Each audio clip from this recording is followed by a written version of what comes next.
The auctioneer's gavel had barely lifted when the man in the charcoal suit raised his paddle, not to bid, but to silence the room. Not with a word, with a look. Damien Moretti didn't need to speak.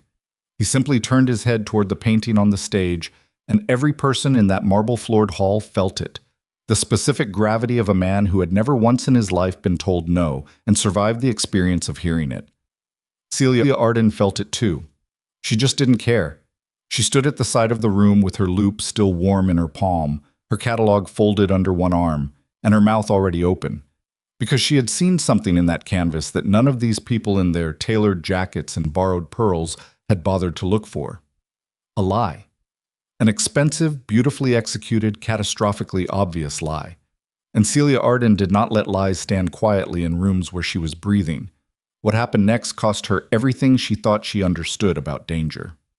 If you've ever stood in a room full of powerful people and felt the truth burning in your chest like a coal, and had to decide whether to swallow it or speak it, then you already know exactly what Celia felt in that moment. This is her story, and his. If this is your first time here, welcome. Hit that subscribe button so you never miss what comes next, because the stories we tell on this channel do not go where you expect. Drop your city or country in the comments right now. I want to see how far this story travels. And if something in the next 2 hours hits you somewhere real, give it a like. It costs you nothing. It means everything to us. Now, let's go back to the beginning of the night that changed two people who should never have met. The Whitmore Gallery's private auction wasn't listed anywhere public. You received an invitation on cream-colored cardstock with no return address, a 6-digit access code, and the understanding that if you had to ask what the dress code was, you hadn't been invited by mistake. You simply hadn't been invited. Celia had been invited because the gallery's insurance underwriter was quietly terrified. The painting slated as the evening's centerpiece, a Renaissance oil attributed to a minor but authenticated Florentine master, circa 1497, had appeared without provenance documentation 18 months ago, passed through 3 private sales in Geneva and Dubai, and was now being offered at a starting bid of $4 million. The underwriter, a cautious man named Harold Fitch, who sweated through his collar on warm days and cold ones alike, had called Celia's firm 2 weeks prior in a voice that was trying very hard to sound casual. "We'd simply like a second opinion," he'd said. Celia had looked at the digital photographs he'd sent. She'd looked at them for about 40 seconds. "It's not a second opinion you need," she'd told him. "It's a lawyer." She came anyway. Not because Harold Fitch deserved the favor, but because she needed to see it in person. That was the thing about forgeries. They almost always looked better in photographs. The camera flattened the texture, softened the aging, made the cracking patterns look more uniform than they were. A skilled forger could fool a lens. Fooling a trained eye standing 2 feet from the actual surface was a different problem entirely. She arrived at 7:15, signed nothing, accepted a glass of sparkling water she didn't drink, and made her way toward the painting before she'd even bothered to find her assigned seat. It was hung at the far end of the primary exhibition space, lit from above by 2 focused halogen tracks that cast exactly the kind of warm, amber-toned light that made old things look older and fraudulent things look ancient. Celia noted the lighting choice with the specific, quiet irritation of someone who has watched that trick work too many times. She stood in front of it. She pulled out her loupe. Around her, the room filled with the sounds of an auction warming up. The low, layered murmur of wealthy people pretending they weren't about to compete viciously with one another, the clinking of crystal, the occasional sharp laugh from someone performing confidence. Celia heard none of it. The craquelure on the lower left quadrant was wrong. Not dramatically wrong. Not the kind of wrong that a careless forger made, where the aging cracks ran in patterns that didn't match the paint layer beneath. This was subtle. This was the kind of wrong that took years to learn to see. The cracks were slightly too regular in their spacing, too consistent in their depth. Real age didn't work that way. Real age was chaotic. Real age had no patience for symmetry. She moved the loupe to the upper right, examining the figure's robe where it disappeared into shadow. The pigment layers there were inconsistent with period technique. A Florentine painter working in 1497 would have built up his shadows in a specific sequence. Earth tones first, then glazing, then the deepest darks applied wet on wet in the final session. What she was seeing here was a different sequence. Someone had worked from dark to light and then reversed. The instinct was modern. The technique was wrong by 500 years. She stepped back. She looked at the whole thing. Then she said, loudly enough for the 6 people standing nearest to her to hear clearly, "This painting is a forgery." The room didn't go silent. It went still, which is a different thing. Silence is the absence of sound. Stillness is the absence of movement. It's what happens when everyone in a space simultaneously decides to hold their breath and see what comes next. The auctioneer, a thin man with careful hair, looked at her with the expression of someone whose evening had just developed a serious structural problem. A representative from the gallery moved toward her with the smooth, rapid step of someone who had rehearsed exactly this kind of crisis response and was already deciding how much it was going to cost. And from the third row of the seating arrangement, a man turned in his chair to look at her. She didn't notice him yet. She was focused on the gallery representative, who had now arrived at her elbow and was speaking in a low, tight voice about the painting's authentication records, its appraisal history, the certified documentation that accompanied every lot in tonight's sale. "Your documentation is fabricated," Celia said, not quietly. "The craquelure pattern in the lower left panel doesn't correspond to the aging timeline your certificates claim. The shadow construction in the upper register is inconsistent with 15th century Florentine technique by at least 3 generations of practice. And whoever built the ground layer used a gesso formulation that wasn't commercially available until the mid-20th century." She paused. "You can show me any certificate you'd like. The painting will still be a forgery when you're done." The gallery representative had the expression of a man watching his entire year collapse in real time. From somewhere behind her, a voice said, "Let her finish." It wasn't loud. It didn't need to be. It was the kind of voice that had spent years learning that volume was for people who weren't sure they'd be obeyed. Celia turned. The man who had spoken was now standing. He was younger than she'd expected from the voice. Mid-30s maybe, though something in his stillness read older. Dark suit, no tie, the kind of watch that costs more than most people's cars without advertising the fact. He was looking at her with an expression she couldn't immediately categorize. Not anger, not amusement, exactly. Something more considered than either. "Go ahead," he said, and he was talking to Celia, not to the representative. "Tell them the rest." She had no idea who he was. She told them the rest. She spent 4 minutes outlining every technical defect she'd identified. The pigment sequencing, the ground layer chemistry, the craquelure regularity, the shadow construction. She cited specific historical standards. She named the forger's methodology with enough precision that 2 people in the audience with real knowledge of conservation went visibly pale. When she finished, the room had the particular quality of a space where an enormous amount of money had just quietly disappeared. The gallery representative was speaking into his phone in a voice too low to hear. The auctioneer had abandoned his podium, and the man from the third row, the one who had told them to let her finish, raised his paddle and said, in a voice of absolute calm, "5 million. The room produced a sound that wasn't quite a gasp, more like a collective intake of breath that couldn't figure out what to do with itself. Celia stared at him.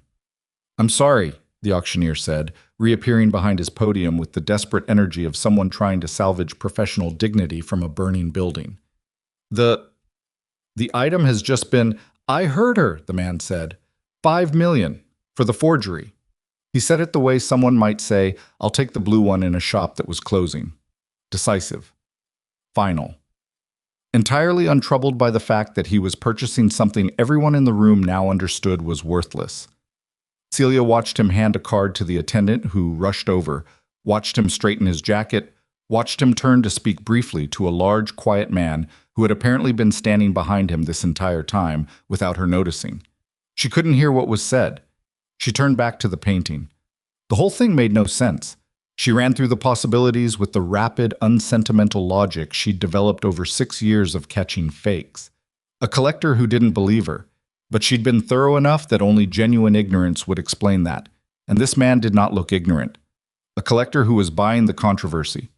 Possible, but the price was too high for a provocation. Someone who knew something about the painting she didn't.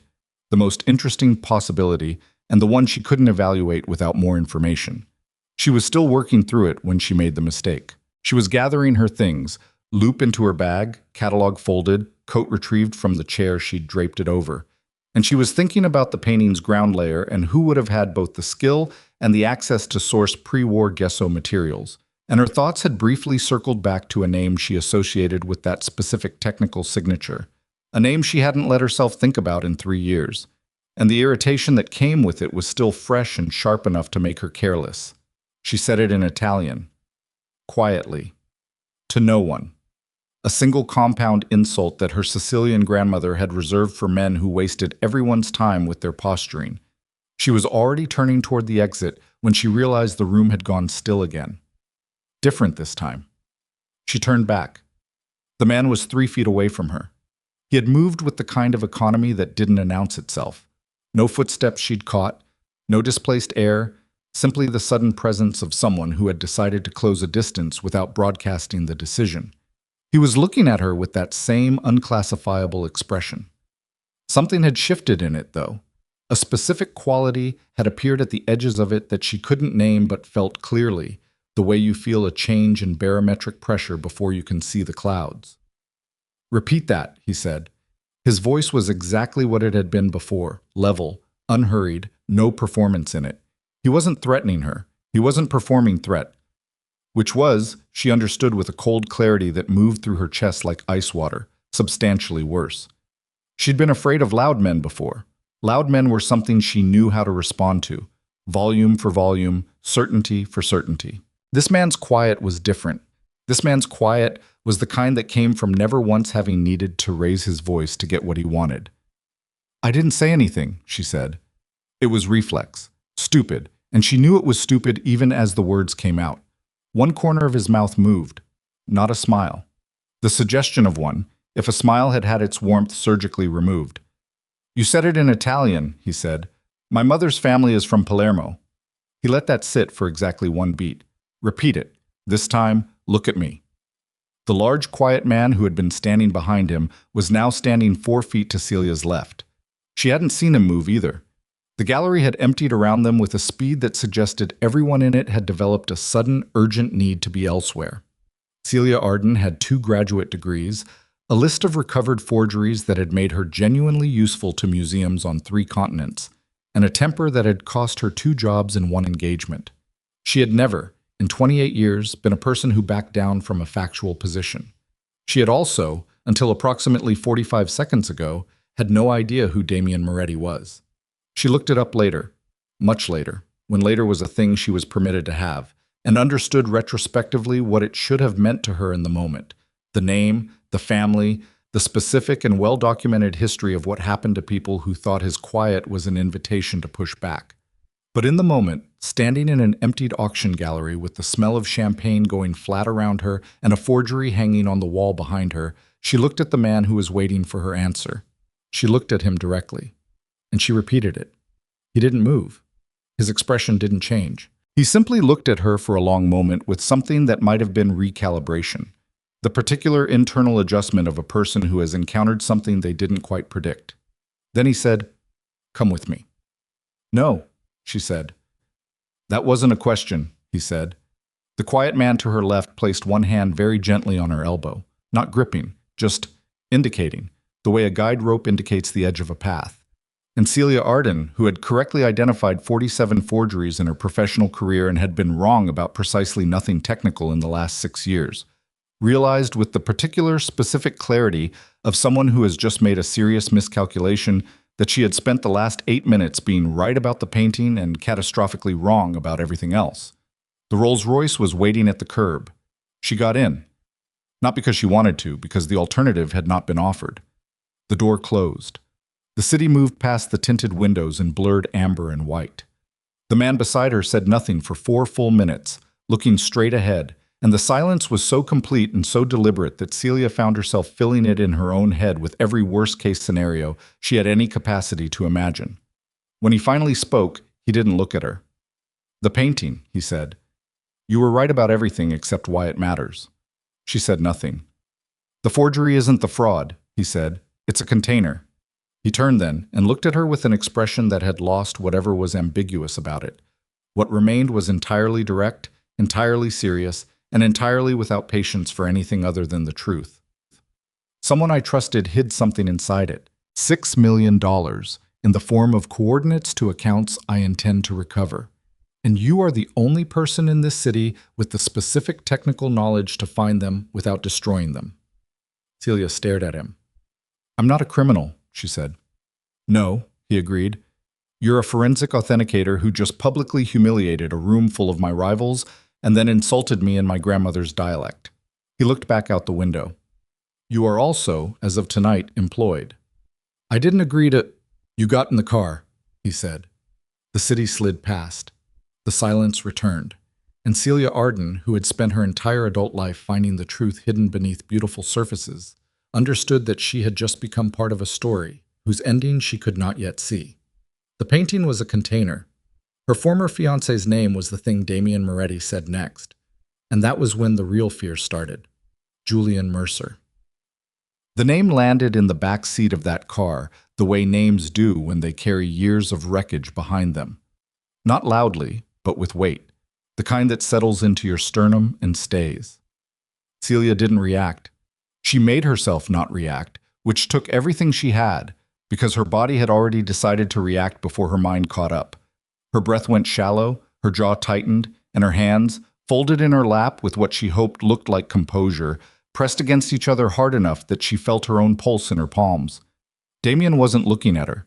He was watching the city through the windshield with the patience of a man who had said the name deliberately and was now waiting to see what it cost her to hear it.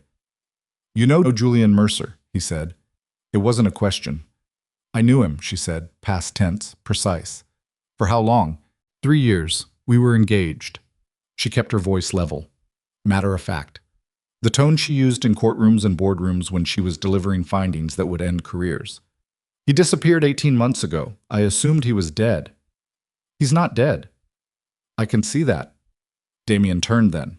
He looked at her with an expression she was starting to recognize. That specific quality of attention that felt less like being watched and more like being measured, every response cataloged against some internal metric she didn't have access to. "He sold me the painting 11 months ago," Damien said. "Came to me through a contact I trusted, presented documentation, provenance, full authentication record. I had it examined by 2 specialists." A pause. "Neither of them were you." "They should have been," she said. Something shifted in his expression, not offense, something more like acknowledgement, a small, reluctant recalibration. "Yes," he said, "they should have been." The car slowed. Celia looked out the window and saw they were moving through the Upper West Side, past the kind of building that didn't advertise itself. No canopy, no doorman visible from the street, just glass and stone and the specific quiet of serious money that had stopped needing to prove anything. $6 million, she said. "That's what he took." "That's what he hid," Damien said. "In accounts I can't access without the coordinates, and the coordinates are in the painting." He paused. "Your painting, as it turns out." He built it specifically knowing that if anyone ever got close enough to examine it properly, they'd need your methodology to dismantle it safely. Celia went very still. "He painted it for me to find," she said. "He painted it knowing I'd eventually acquire it," Damien said. "Whether he expected you specifically to be in that auction room tonight. That I can't tell you." His voice was even, flat. But underneath it, she caught something that might have been controlled fury, the kind that had been compressed for so long it had changed its form entirely. "What I can tell you is that Julian Mercer is extraordinarily careful. He doesn't make accidents." The car stopped. The quiet man, she still didn't know his name, opened the door. Celia didn't move. "I want to be clear about something," she said. Damien waited. "I'm not doing this because you've decided I work for you," she said. "I'm doing this because Julian Mercer used my name and my methods to build a fraud, and then let me spend 18 months thinking he was dead, and I want to know why." She looked at him directly. "Those are my terms." Damien looked at her for a long moment. "Get out of the car," he said. She got out of the car. The penthouse occupied the building's top 2 floors and had the particular quality of a space that had been designed by someone with genuine taste and then lived in by someone with no interest in performance. There were books, real ones, cracked spines, pages flagged with torn paper, stacked on surfaces that had clearly started as display shelving and become working storage. A drafting table near the east window was covered in what looked like architectural schematics. The art on the walls was good and varied and showed no coherent collecting philosophy beyond the personal. A small abstract canvas next to a 19th century maritime study, next to something that looked like a child's drawing, mounted and framed with the same seriousness as the others. Celia noticed all of this in the 30 seconds it took to cross from the elevator to the room where the painting was waiting. It had been mounted on a purpose-built frame at the center of a large open space that had been cleared of furniture and set up with lighting. She recognized immediately. Full-spectrum cold white for accurate color rendering, supplemented by UV panels on a rolling stand. The conservation equipment laid out on a stainless steel cart beside it was current, expensive, and correct. Cotton swabs in graduated sizes, acetone and mineral spirits in sealed dropper bottles, scalpels in sterile packaging, a fiber optic inspection lamp, a digital microscope with a screen. She stopped in the doorway. "You had all of this ready," she said. "I had it ready 2 weeks ago," Damien said from behind her. "I just hadn't found the right person to use it." She walked to the cart. She checked the equipment without touching it yet, running her eyes over each item with the automatic inventory habit of someone who had learned the hard way that missing a tool mid-process cost you time you couldn't get back. "I need the room temperature stable," she said. "Fluctuations affect solvent behavior, and I need whoever your security people are to stay out of this space while I'm working. Vibration from footfall compromises the process." "Done," he said. She turned around. He was leaning against the doorframe with his jacket removed now, his arms crossed, watching her with that same focused attention. "You're staying," she said. "Yes." "You don't trust me alone with it." "I don't trust anyone alone with $6 million, he said. "That's not personal." "Fine." She turned back to the painting. "Then stay quiet." He stayed quiet. She started at the upper register, where the shadow construction had first caught her attention at the auction. Up close, under the fiber optic lamp, the modern technique was even clearer. She could see the layering sequence in the reflected light, the way the paint had been applied in a reversal of period method that left microscopic ridges at specific intervals. She ran a dry swab across a test area and examined the fiber under the digital microscope. "He used a synthetic binding medium," she said, more to herself than to Damien. "In a 15th century piece, it would have fooled any automated spectrographic analysis because he mixed it with genuine period-compatible materials at the surface level." She moved the lamp slowly. "But underneath, in the core layers, synthetic, fast-drying. That's how he built the piece in the time frame he had." "How long would it have taken him?" Damien said. 6, 8 months of serious work." She paused, examining a section near the figure's left hand.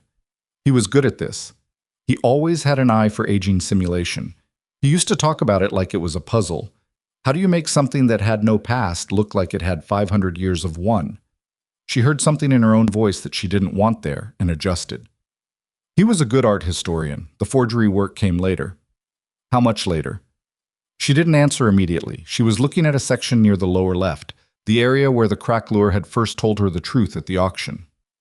Under magnification, she could see something she hadn't caught at distance. The cracks weren't just regular in their spacing. They were irregular in a specific way. A pattern inside the apparent randomness. Her stomach tightened. "When did you know he was forging things?" Damien said from the doorway.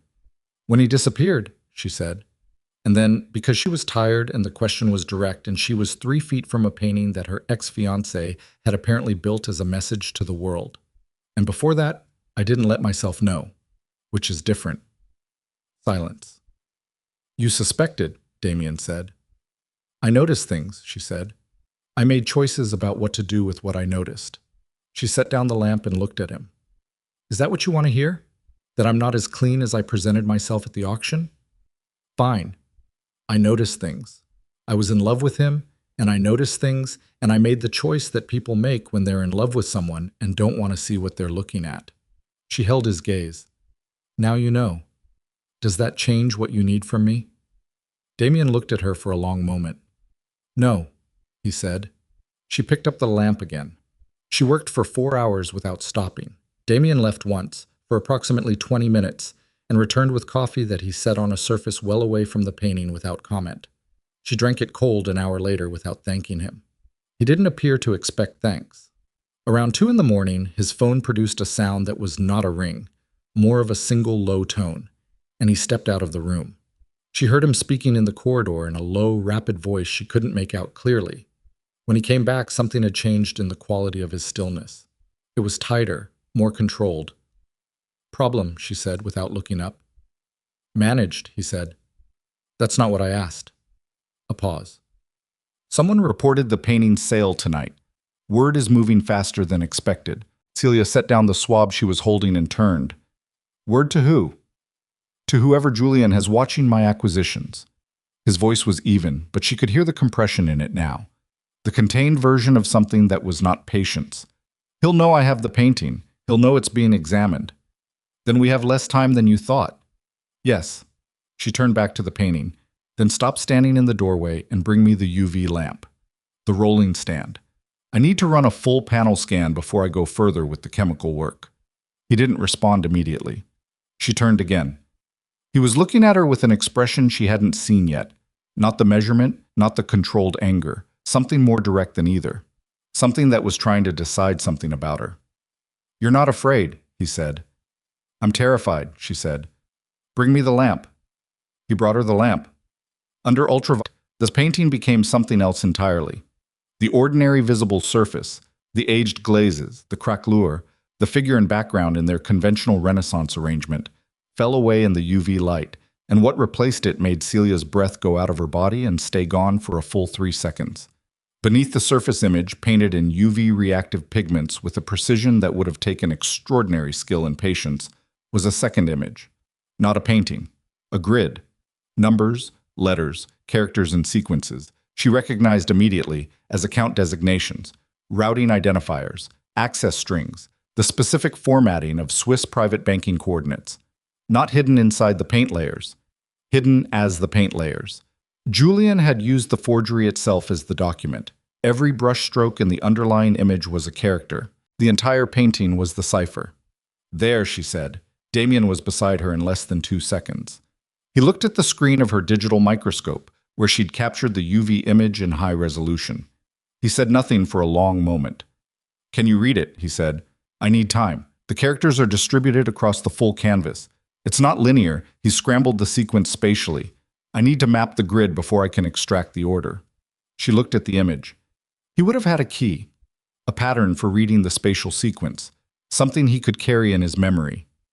"He gave you something," Damien said, before he disappeared. "Think."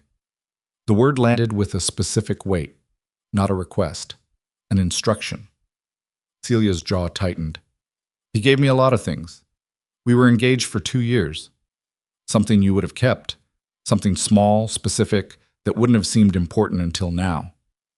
She thought about the box she'd put in storage, the things she'd packed methodically the week after he disappeared, in the specific, careful way she did things when she was in pain and needed something to organize. She'd kept almost nothing. She wasn't sentimental in the way that people assumed, and grief had made her less so.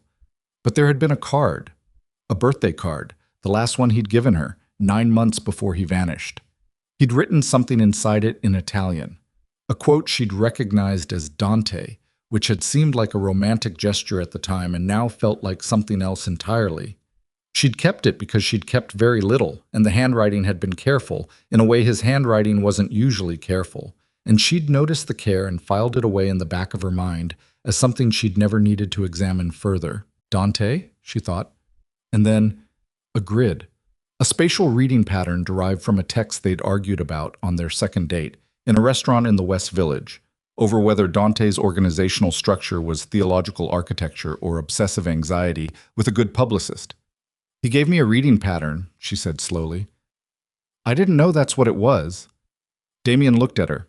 In the UV-tinged air of the room, with the painting glowing its secret at them from the mounted frame, his face had a quality she hadn't seen in it before. Something stripped of the careful composure. Something that looked, briefly and vulnerably, like relief. It vanished almost immediately. "Then we can extract the coordinates," he said. "I need the card. It's in a storage unit in Queens."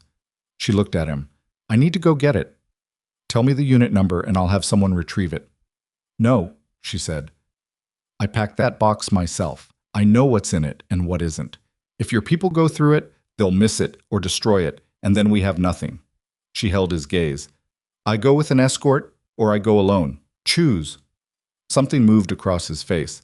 The recalibration again. "Marco goes with you," he said.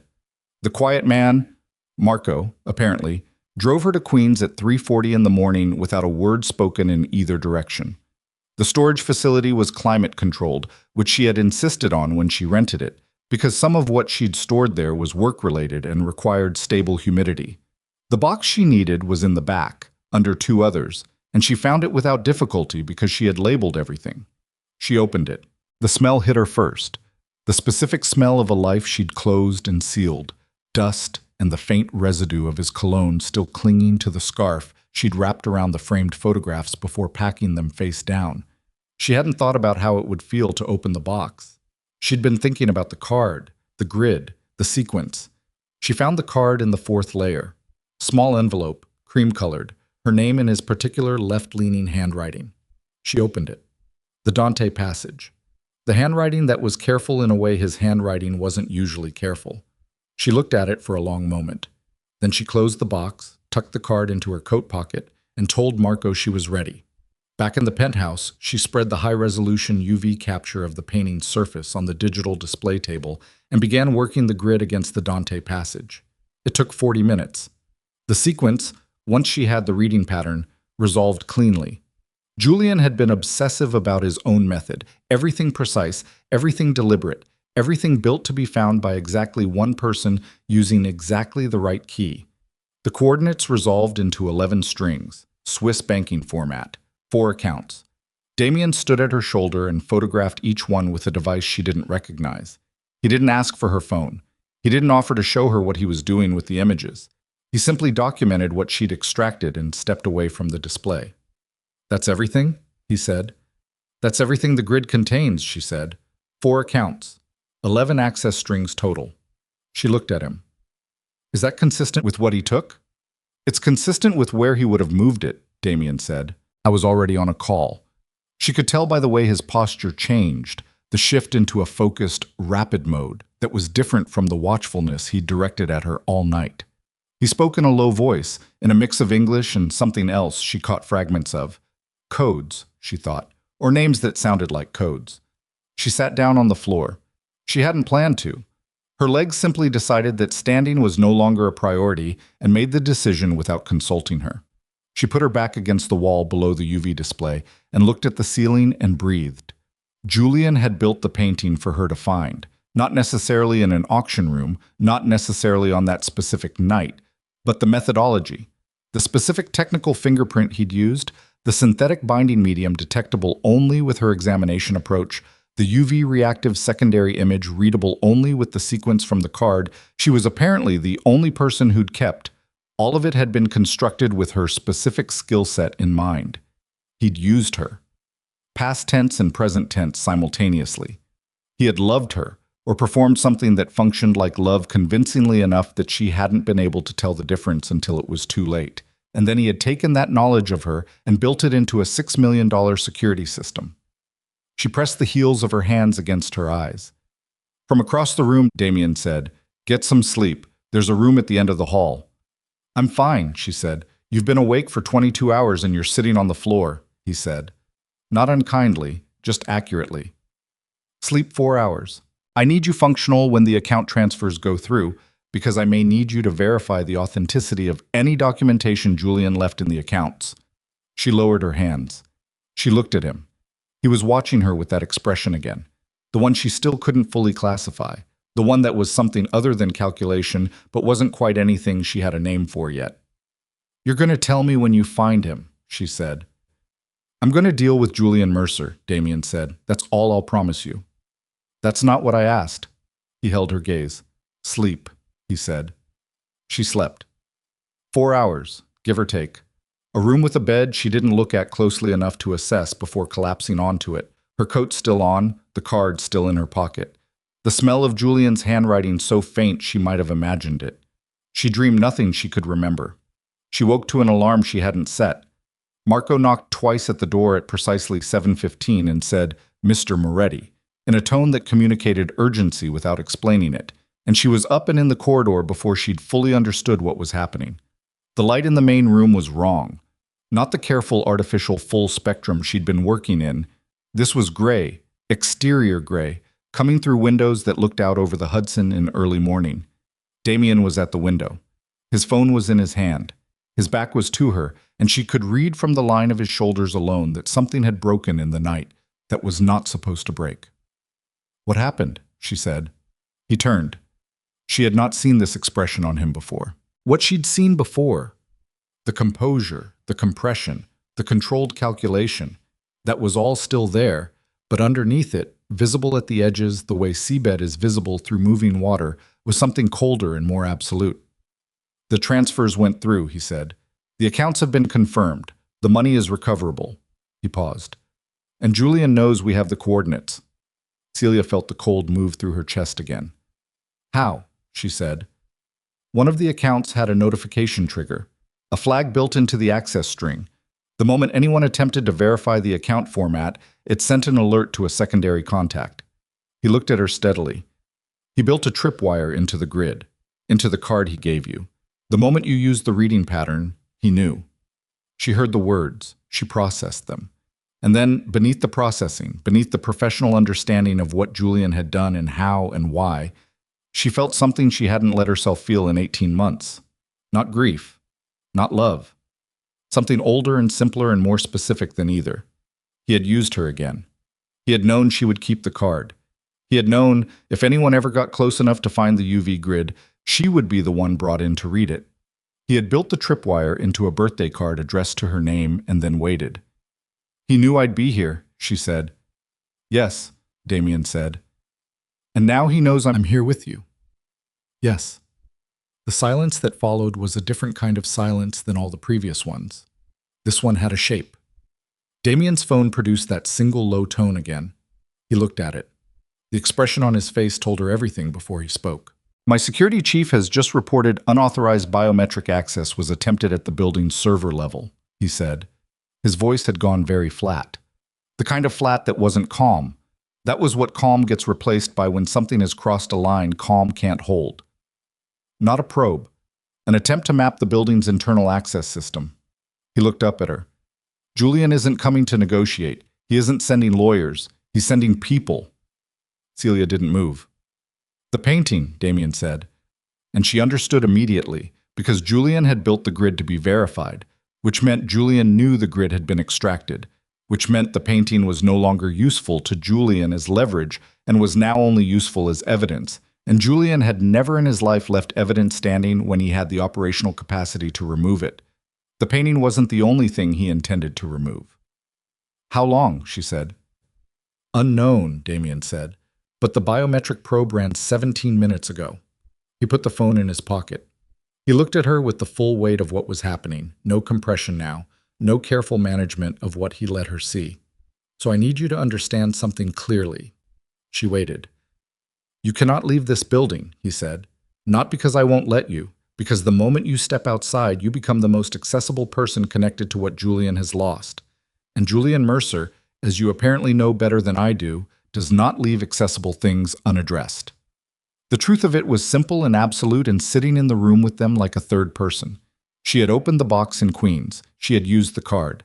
She had read the grid and handed Damien Moretti $6 million worth of Swiss banking coordinates.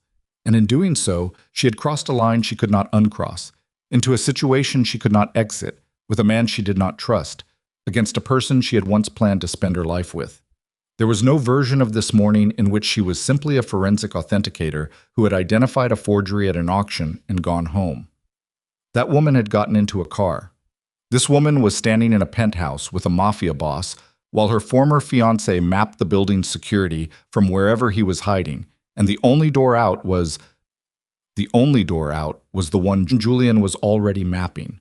Celia stood with that understanding settling into her bones like cold water finding every crack.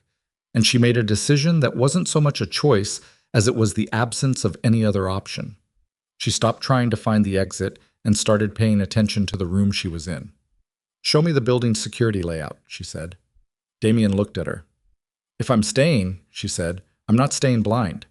Show me what this building has and what it doesn't have. If Julian is mapping your access system, he already knows more about this structure than I do, and I'd like to close that gap." Something moved in Damien's expression. Not quite surprise. The adjacent thing. The particular recalibration of someone who has prepared for several responses and received a different one. He turned and walked toward the east wall. She followed. Behind a panel she wouldn't have identified as a panel. The seam was invisible at normal viewing distance. The surface material continuous with the surrounding wall was a monitoring station. 4 screens, live feeds from cameras positioned at what she estimated were 12 to 15 coverage points throughout the building and its approaches. A 5th screen showed a schematic, floor plans, access points, elevator shafts, stairwells marked in green and red. Marco was already there. He didn't look at her when they entered.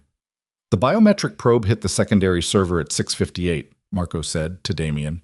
He spoke with the economy of someone who had delivered bad news many times and had learned that additional words didn't improve it.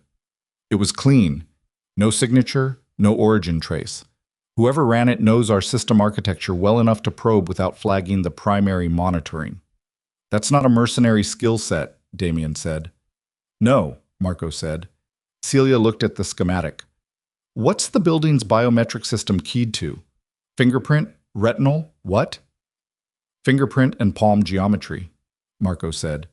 And now he did look at her, with the specific wariness of someone deciding in real time how much information a person they didn't choose to trust should receive. Then the probe was testing whether he could clone a registered user's biometric signature, she said, not whether he could brute force the system. He doesn't want to break in. He wants to walk in. She looked at Damien. Do you have former employees, people who had access and no longer do? Their profiles were purged, Marco said. Purged from your system, she said, not from wherever Julian sourced his information. She looked back at the schematic. He had 11 months with your $6 million and apparently spent at least some of it learning your security infrastructure. He's been planning this since before the auction. The room was quiet for a moment. Then Damien said, the transfers. Marco's jaw tightened. Running. How long? At current processing speed, 4 hours, maybe 5. The Swiss intermediary layer adds time. Then we have 4 hours before the money moves and Julian loses his reason to be careful, Damien said. Celia understood what that meant. While the money was in transit, Julian needed the access strings intact, needed the process undisturbed, needed everyone who knew the coordinates alive and uninterrogated by anyone who might freeze the accounts. The moment the transfer completed, that calculation inverted. Everyone who had touched the painting, the grid, the coordinates, everyone became evidence of a crime Julian could not afford to leave standing. He'll move before the transfer completes, she said. Yes, Damien said. Then 4 hours isn't the window. It's closer to 2. Damien looked at her for a moment. Then he looked at Marco. Marco gave a single nod that confirmed something she wasn't meant to see confirmed. Get Reyes and Caldwell up here, Damien said, and lock the elevator to biometric plus pin. Manual override only from this floor. Marco was already on his radio. Celia turned back to the monitoring screens. She was looking at the street-level feed, the approach to the building from 3 angles, the sidewalk, the service entrance on the building's north face. The street was quiet, in the way city streets are quiet at 7:30 in the morning. Not empty, just moving with the ordinary purposeful traffic of people going to work, delivery vehicles, a man walking a large dog who seemed deeply ambivalent about the whole enterprise. Everything looked normal. That was the problem with Julian, she thought. He had always looked normal. He had always been the most legible person in the room. Warm, articulate, genuinely funny in the way that required real intelligence, never performing anything so crudely as charm because he didn't need to perform it. He had been so entirely, convincingly, continuously normal that she had looked at the things she noticed and told herself she was being paranoid, told herself her instincts were the problem, told herself that a person couldn't be simultaneously the man she knew and the thing her peripheral vision occasionally suggested. She had been wrong, and she had paid for it in 18 months of believing he was dead. Tell me about his network, she said to Damien. He looked at her. His network. Julian didn't build this alone. He's not an operational person. He thinks architecturally, he plans, but he doesn't execute. He would have needed people, contacts. Whoever built the mercenary team he's apparently putting together, whoever ran the biometric probe, those are relationships he had to cultivate. So who was he connected to before he disappeared? Damien was quiet for a moment. A man named Voss, he said finally. German national. He operates what functions as a freelance intelligence service. Former federal agency. Specific skills for private acquisition. He said it flatly, with no elaboration. Julian was connected to him through the art market. Voss has clients who prefer their acquisitions undocumented. And Voss has the operational capacity for what's happening right now, she said. Voss has the operational capacity for things considerably more complicated than what's happening right now, Damien said. The flat delivery of that sentence told her more than the words did. You've dealt with Voss before, she said. We have a history, Damien said. That's all I'll tell you. She turned back to the screens. She was thinking about Julian's architecture. Not the physical buildings, but Julian's. The way he built things. The way the forgery had been structured with multiple redundancies, the UV grid as one layer, the tripwire notification as another, the reading key distributed to the one person who could use it and would be findable. He built systems with depth. He anticipated failure at each level and prepared the next level before the first one broke, which meant the biometric probe wasn't his first move. It was the move he intended Damien to see. She went cold all the way to her hands. The probe, she said. When exactly did it hit the secondary server? 6:58, Marco said. And when did we extract the coordinates from the painting? A pause. Marco looked at his log. Coordinates fully extracted and documented at 5:41. Transfers initiated at 6:07. 17 minutes after the transfers were initiated, the probe hit the server. Not 17 minutes after the tripwire triggered. 17 minutes after the transfers began. He's not mapping the biometric system, she said. She heard her own voice doing the thing it did when she was moving fast through a problem, and the answer was coming up ugly. He already has the biometric access. The probe was a signal. He was telling you he's already inside the system. He was telling you he could walk in right now and he's choosing not to yet. She turned. It's a message. He wants you to know he's coming, and he wants you to spend the next 2 hours preparing for the front door, because whatever he's actually planning is coming from somewhere else. The room produced a silence of a particular quality. Damien was looking at her with an expression she couldn't read completely. Something in it was sharp, the same sharpness she'd felt directed at her since the car, that quality of being measured. But under it was something else, something she caught only because she was looking directly at him, and she had spent 6 years learning to see what surfaces concealed. He already knew. Not about the signal, but about Voss, about what the probe meant. He had known before she said it, and he had let her work through it herself, and she didn't know yet whether that was because he was testing what she could see or because he was waiting to learn something from how she saw it. Marco, Damien said. I'm checking the service infrastructure now, Marco said. He was already moving. Celia turned back to the schematic on the screen. She looked at the building's service access, utilities, HVAC, maintenance corridors. She looked at what was below the basement level. She was still looking at it when Marco said, from across the room, in a voice that had very deliberately removed everything from it, the HVAC maintenance contractor logged a scheduled inspection for this morning, 6:45 a.m. Building management system shows it was confirmed 3 weeks ago. The silence that followed was the loudest thing in the room. Was it confirmed by your office? Damien said. No, Marco said. Celia looked at the maintenance corridor on the schematic. It ran the full length of the building's core, accessible from street level through a utility entrance on the south face. It connected to every floor. He's already in the building, she said. And then every alarm in the penthouse went off at once, not the single tone she'd heard twice before. Every system, simultaneously, a layered cascade of sound that hit the room like a physical thing, high-frequency perimeter alerts, and lower building-wide evacuation tones stacking on top of each other in a wall of noise that made thought take a half-second longer than it should have. Damien moved immediately. No hesitation, no reading of the room, no consultation. He moved to the panel wall and opened a second concealed compartment, this one lower, accessed with a thumbprint, and what was inside it was organized with the same efficiency as the conservation equipment she'd been working with the night before. But this efficiency was for an entirely different purpose. He spoke into his radio with rapid precision. She caught fragments, positions, corridors, a reference she didn't understand that Marco responded to immediately by pulling his weapon and moving to the room's east doorway. The door to the stairwell at the end of the hall opened. Not the elevator, the stairwell. Damien put himself between Celia and the doorway in a movement that was so fast and so certain that she didn't have time to process it before it was done. He was simply there, between her and whatever was coming, in a posture that had nothing defensive in it. Everything forward. The man who came through the stairwell door was Reyes. She recognized him from the way Marco's posture changed, releasing rather than tightening. Reyes said 3 words she couldn't hear over the alarms and held up a phone showing something on its screen. Damien looked at it. His face did something she'd never seen it do in all the hours she'd been watching it.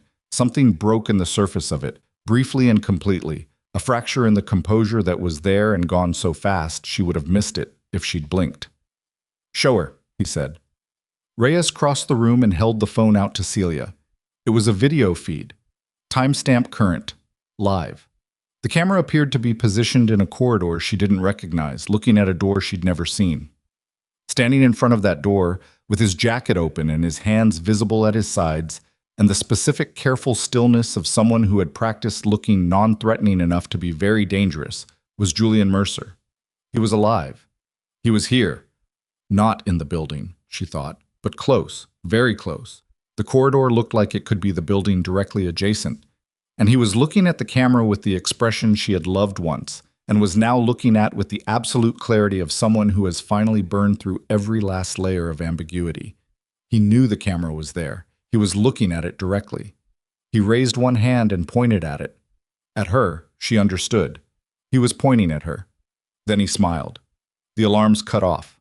All of them, simultaneously, the same way they'd started.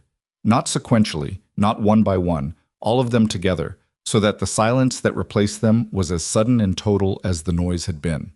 In the ringing quiet that followed, Celia heard her own breathing, heard the distant sound of the city outside the sealed windows, heard Damien's voice very quietly saying something to Marco that she couldn't make out. She looked at the phone in Reyes's hand. Julian was gone from the frame. The corridor was empty. "He cut the alarms," Marco said. "He accessed the building management system," Damien said. "From outside, demonstrated it, and pulled back." His voice had that quality again, the absolute flatness that wasn't calm. "He's not storming the building. He's telling us he can." "He wants something," Celia said. "Yes," Damien said. "He wants the transfers stopped," she said. "He wants the coordinates back. He wants—" She stopped. She looked at Damien. "He wants me." Damien looked back at her without flinching. "Not just as leverage," she said, working through it. "He built this whole architecture knowing I'd be the one to read it. He put my name into the system at every level. He knows you have me here. He knows I extracted the coordinates."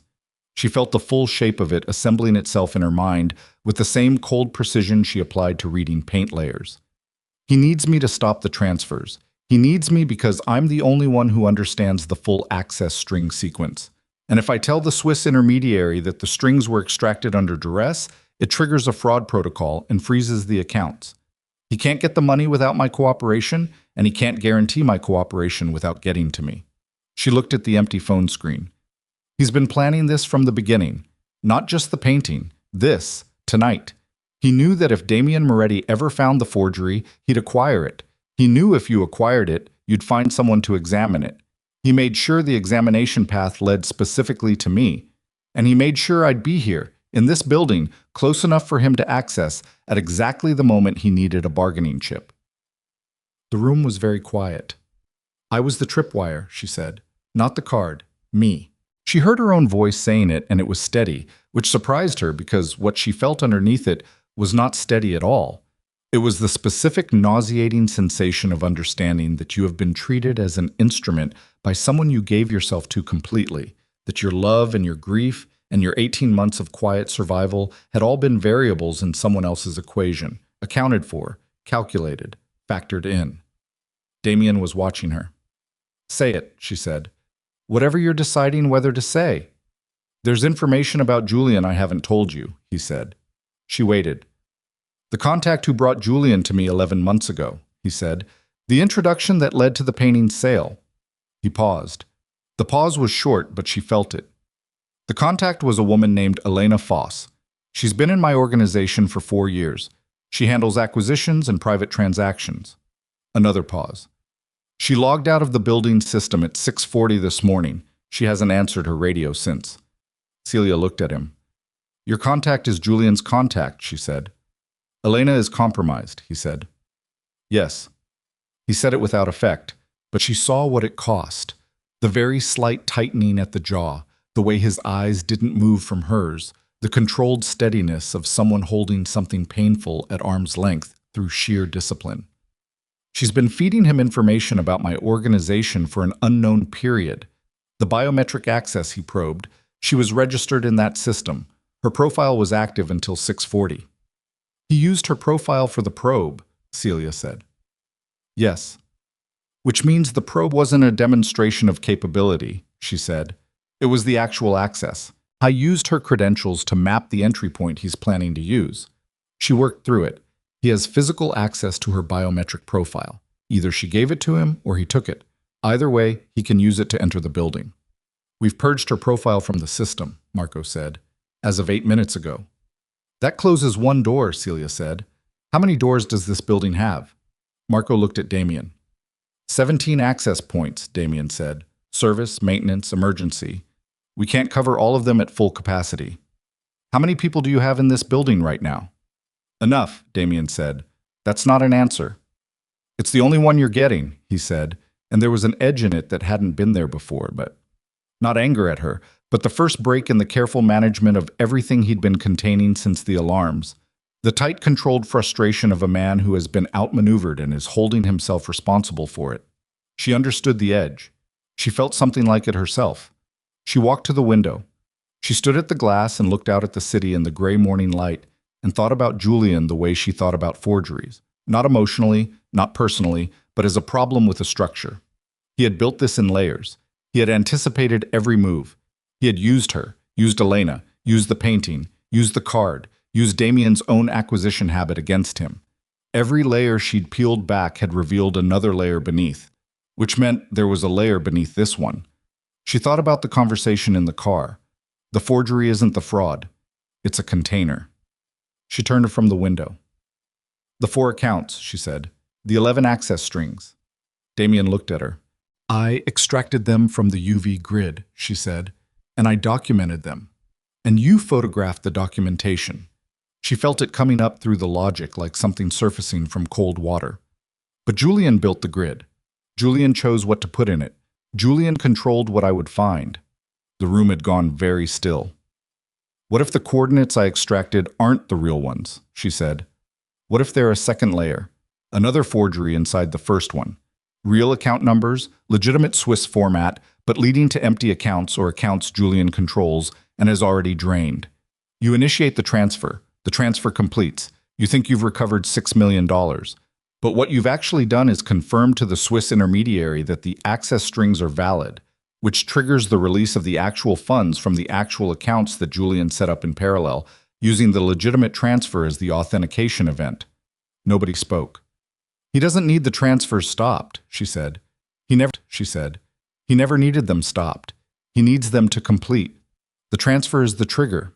She looked at Damien. He let me find exactly what he built me to find. The grid in the UV layer. That was for me to extract. That was the bait. And we took it. Damien's jaw tightened. Marco, he said. On it, Marco said, already on his radio, already moving, the specific rapid movement of someone who understands that every second is a unit of money, leaving a room that cannot be entered fast enough to stop it. Damien looked at Celia. The composure was still there, but whatever had been underneath it, whatever had been compressed and managed across the last 14 hours of this, she could feel it now, not as heat but as pressure. The pressure of a person who has been operating at the outer edge of their capacity for a long time and has just taken a hit they were not prepared for. Can the transfer be stopped? She said. I don't know, he said. That means no. That means I don't know, he said. His phone produced the low tone again. He looked at it. He looked at her. The first account cleared 40 seconds ago, he said. 1 of 4. 11 access strings. Whatever was in that account, she didn't know the amounts, didn't know the distribution, was gone. She turned back to the window. She was running the architecture again, Julian's architecture, looking for the layer she hadn't reached yet, the layer beneath the misdirection, the layer beneath the trigger. The actual thing he'd built all of this to accomplish. He didn't want the money. That was wrong. She'd been thinking about it wrong. Julian had never been primarily motivated by money. She knew that. She'd known it even when she was in love with him. He was motivated by the problem, by the construction, by the satisfaction of building something no one else would have thought to build and watching it function exactly as designed. The money was a consequence. The architecture was the point. So what was this architecture designed to produce? She thought about Julian looking at the camera, pointing at her. She thought about the card, the Dante quote, written carefully, in handwriting that was more careful than his handwriting usually was. She thought about why a man who was building an elaborate long-term fraud would take the time to write carefully on a birthday card. Because it wasn't just a key. She'd been treating it as a key, and Damien had been treating it as a key, and she'd been so focused on the grid it unlocked that she hadn't read the rest of it. She hadn't read what he'd written beside the Dante quote. She had read the quote. She had seen the handwriting was careful. She had understood the quote as a cover for the key. She had put the card in her pocket and come back and used the key and hadn't read the rest of it. She reached into her coat pocket. The card was still there. Cream envelope, her name in his left-leaning hand. She took it out. She opened it. The Dante quote, 8 lines, written in careful Italian with the spacing she now understood was the reading grid. And below it, in the same careful hand, a sentence she had registered as a closing sentiment when she'd first received this card on her birthday 3 years ago and hadn't thought about since. When you read this the second time, call me. I'll be listening.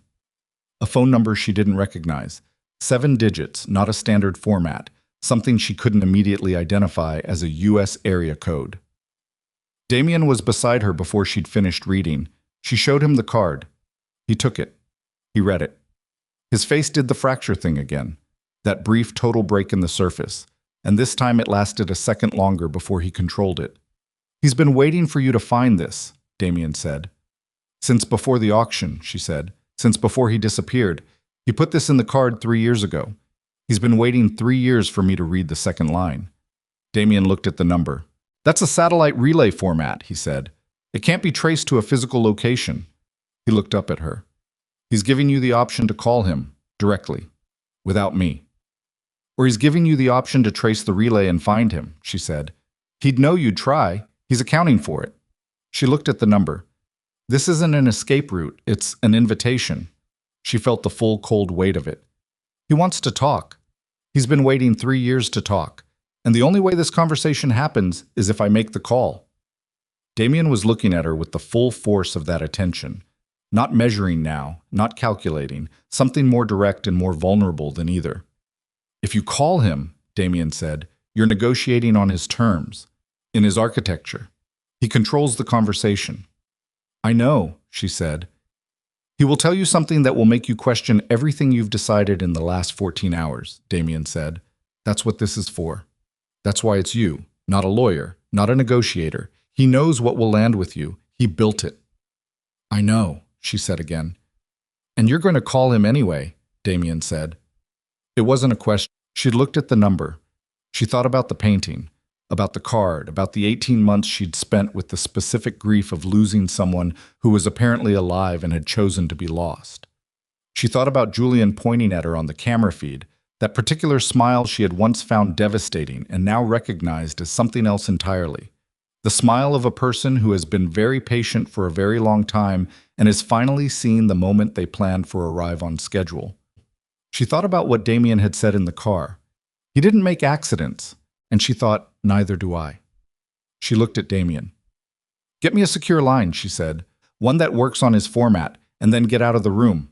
Damien looked at her for a long moment, the longest pause she'd gotten from him since the beginning of all of this.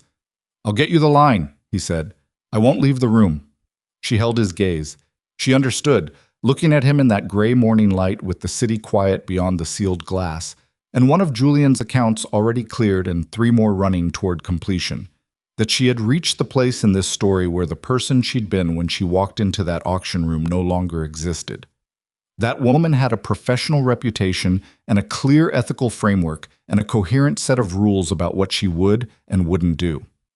This woman was holding a card with a phone number on it standing inside the architecture of someone who had loved her badly enough to spend 3 years designing this moment, and the only thing she knew with any certainty was that whatever Julian said when she called, whatever he'd built this entire conversation to deliver, she was going to need to be someone harder than she'd ever been before to survive it. She dialed. The line connected on the second ring. No static, no delay. Just Julian's voice, exactly as she remembered it. Warm, unhurried, the particular cadence of someone who had never once been caught unprepared for a conversation. Celia, he said, just her name. Like a greeting between people who had seen each other recently. Like no time had passed. Like 18 months of silence and a forged Renaissance painting and a room full of Swiss banking coordinates were simply the context for a phone call between two people who knew each other well. She didn't say anything immediately. She was listening to his breathing, steady, relaxed, and to the background sound behind his voice, which was almost nothing. Interior space, she thought, controlled environment, soundproofed or very well insulated. "You read the second line," he said. "I wasn't sure you'd kept the card." "I kept very little," she said. "You knew that." "I knew you'd keep that one," he said. "You always noticed when I wrote carefully. You just never asked why." Damien was 4 feet from her, standing at the edge of the room with his arms crossed and his face arranged into the specific controlled blankness of someone who is listening to half a conversation and processing the half they can't hear. She didn't look at him. "The second account cleared 2 minutes ago," Julian said, "in case you were wondering about the timeline." "Stop it," she said. "I can't stop it from here," he said. "Neither can you. Neither can Moretti, despite what his people are attempting. The architecture doesn't have a stop mechanism. It was designed that way." "Why?" she said. "Because a stop mechanism is a vulnerability," he said. "And I didn't build vulnerabilities into this." "You built me into this," she said. "I'm a vulnerability." A pause. Shorter than she expected. "You're the opposite," he said. "You're the only person in this who I built as a certainty."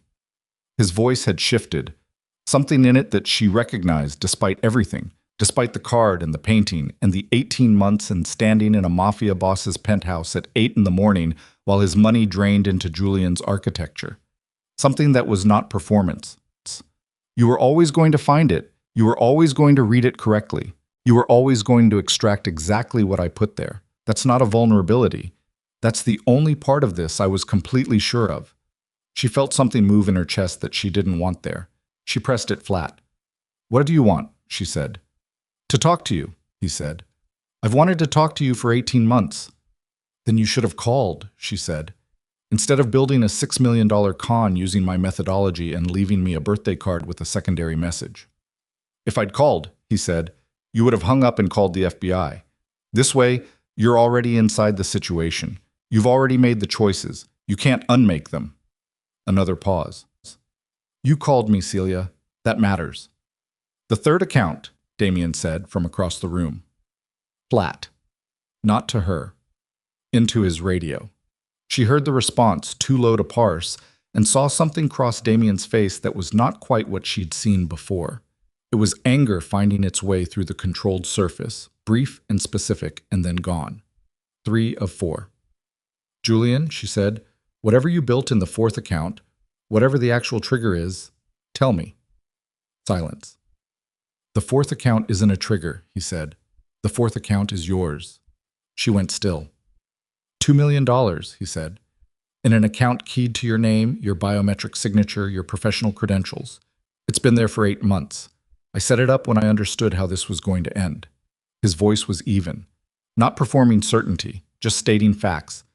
"It was never about taking from you. I need you to understand that." "What you need me to understand," she said carefully, "is not something I'm currently capable of organizing around." "The $2 million is clean," he said, "fully laundered through 3 legitimate art transactions.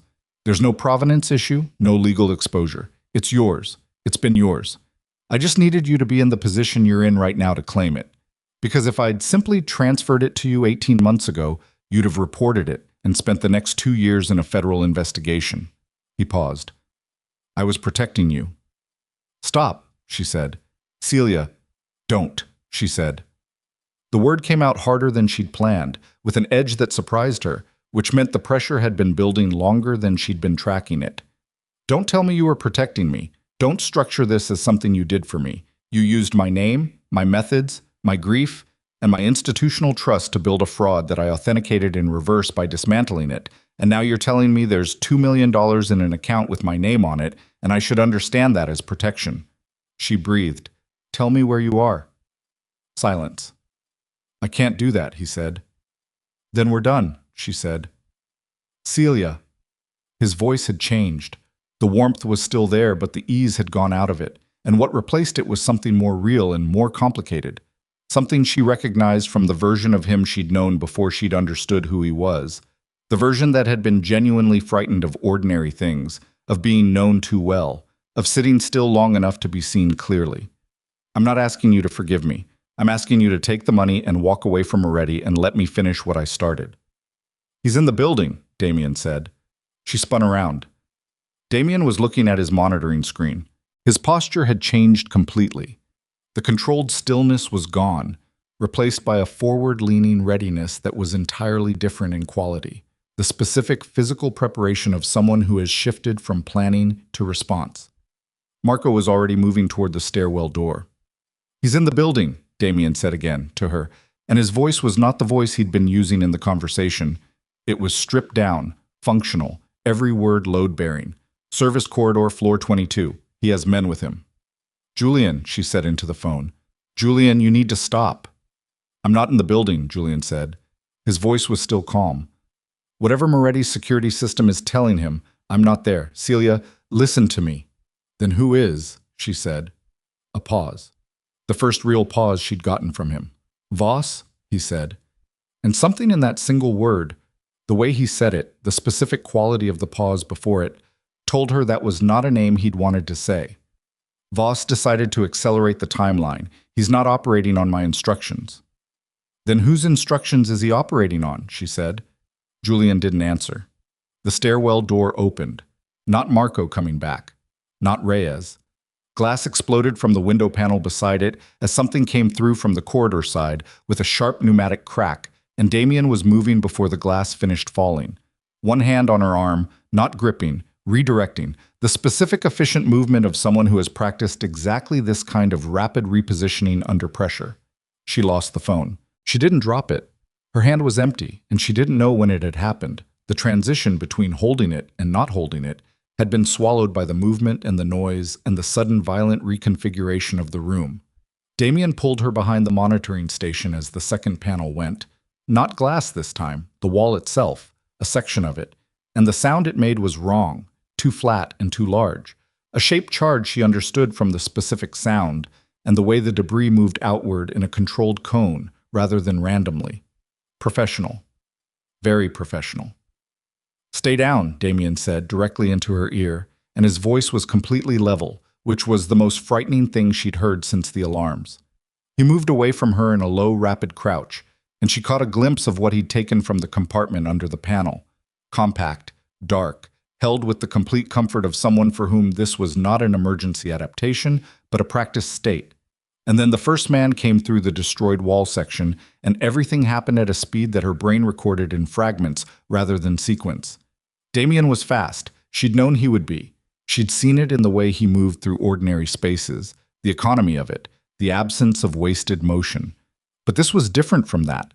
This was something that lived below economy, below training, in the specific animal efficiency of someone for whom violence was not a departure from normal function, but simply another mode of it. 2 men down before she'd fully processed the first one moving. Marco came through the stairwell door with Reyes behind him, and the room became a very loud, very small place for approximately 45 seconds. She pressed herself against the monitoring station with her back to the wall, and her knees drawn up and her hands over her ears.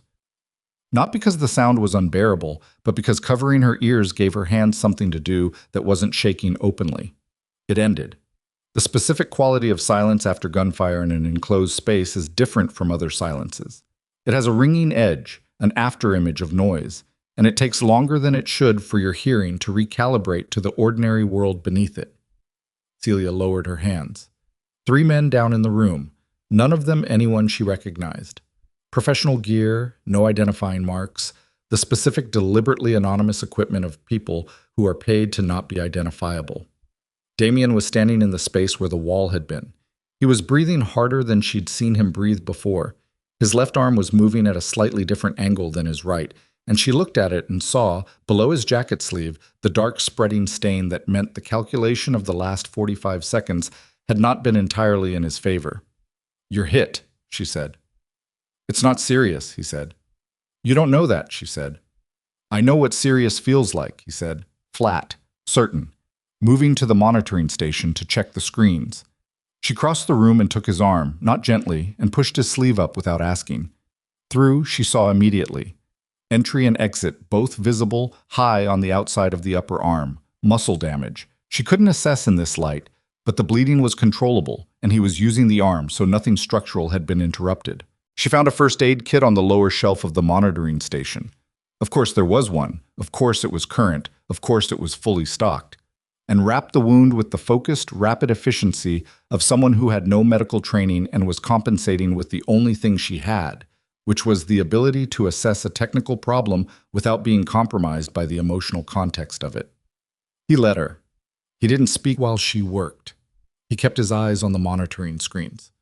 "Voss is not operating on Julian's instructions," she said, working. "I heard," he said. "Which means Julian has lost control of at least part of what he built," she said. "Which means the architecture isn't functioning as designed. It means Voss has his own interest in the accounts, and Julian is a complication to him the same way we are," Damien said. "Voss doesn't want Julian to recover the money. He wants it for himself." He paused. "That changes what's coming through that door next." She tied off the bandage. She stepped back.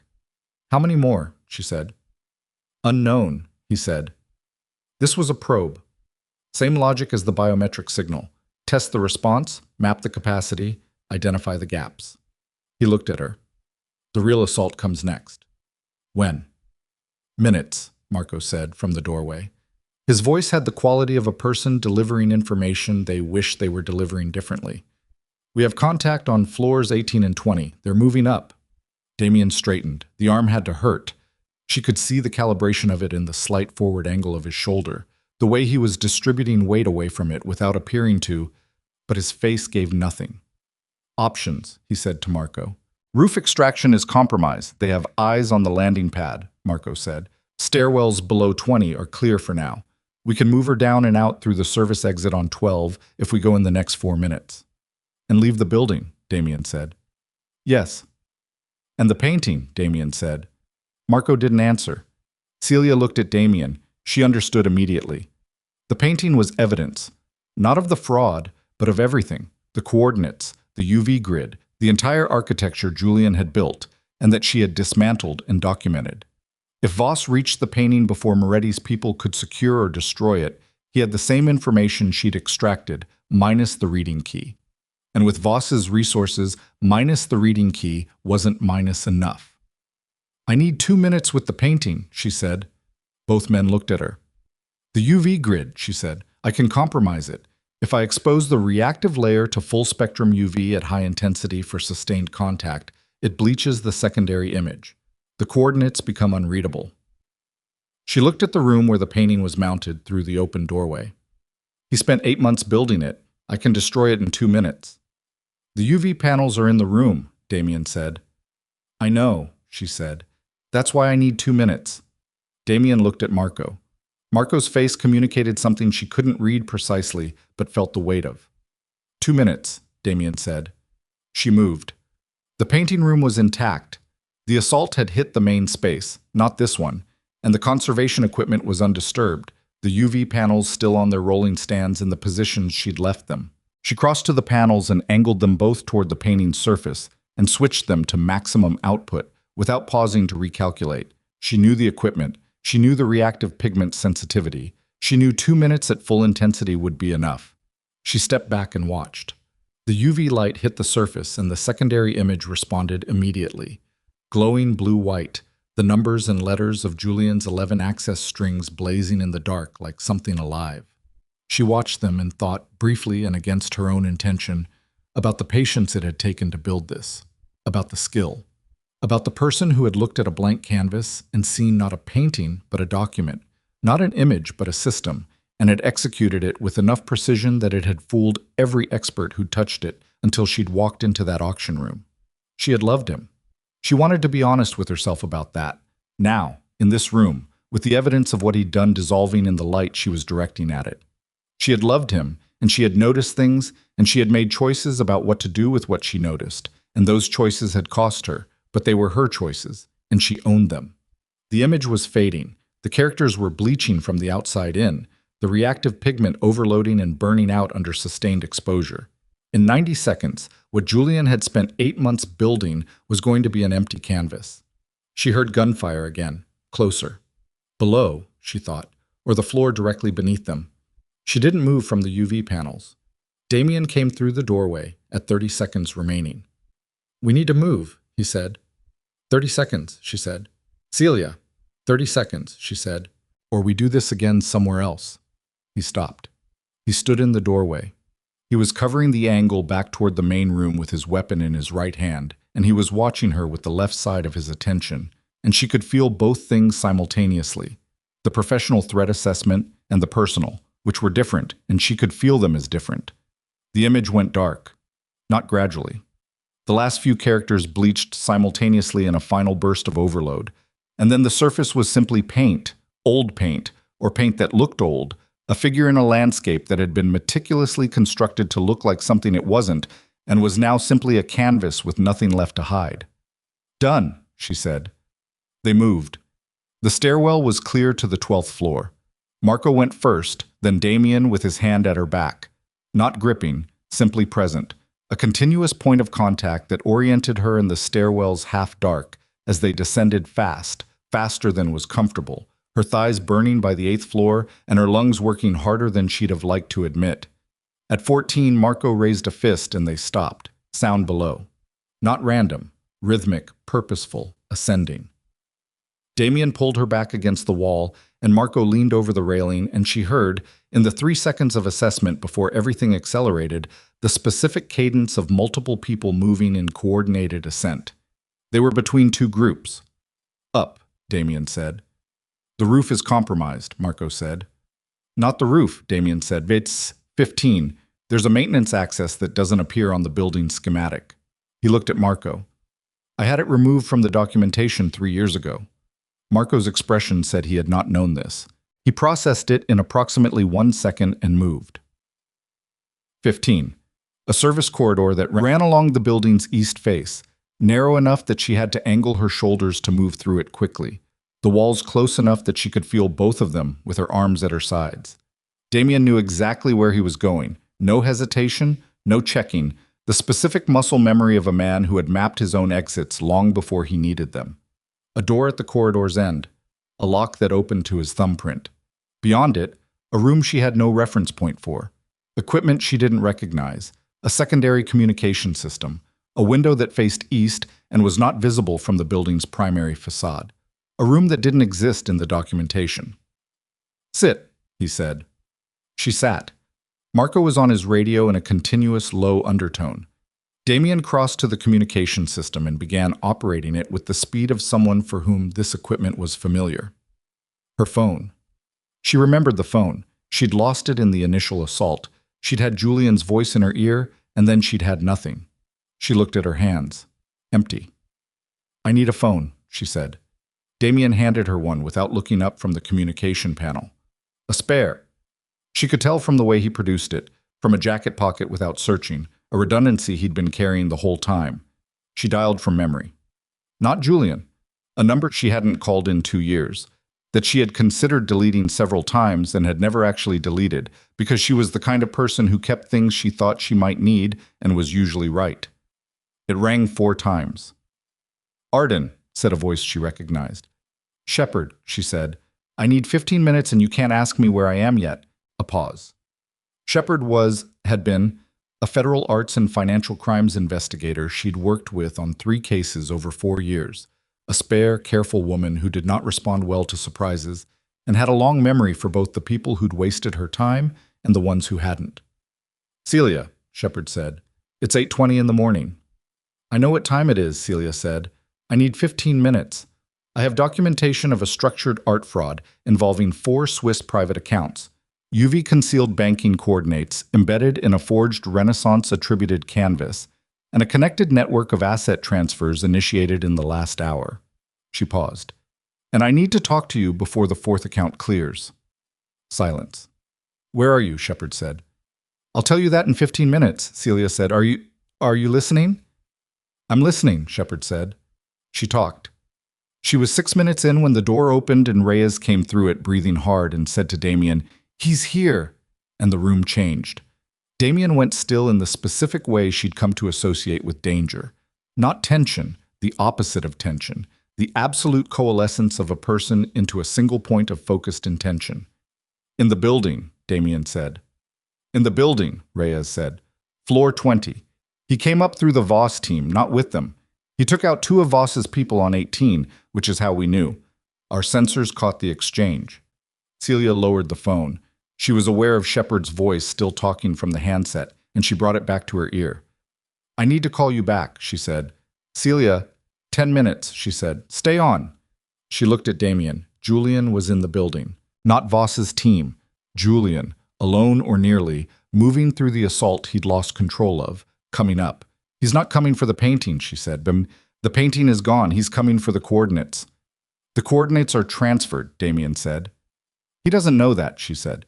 He knows the third account cleared. The fourth is still running. He thinks if he can get to me, he can use me to stop the fourth transfer the same way he was counting on originally. She felt the shape of it. He thinks I'm still the leverage. Are you? Damien said. She looked at him. No, she said.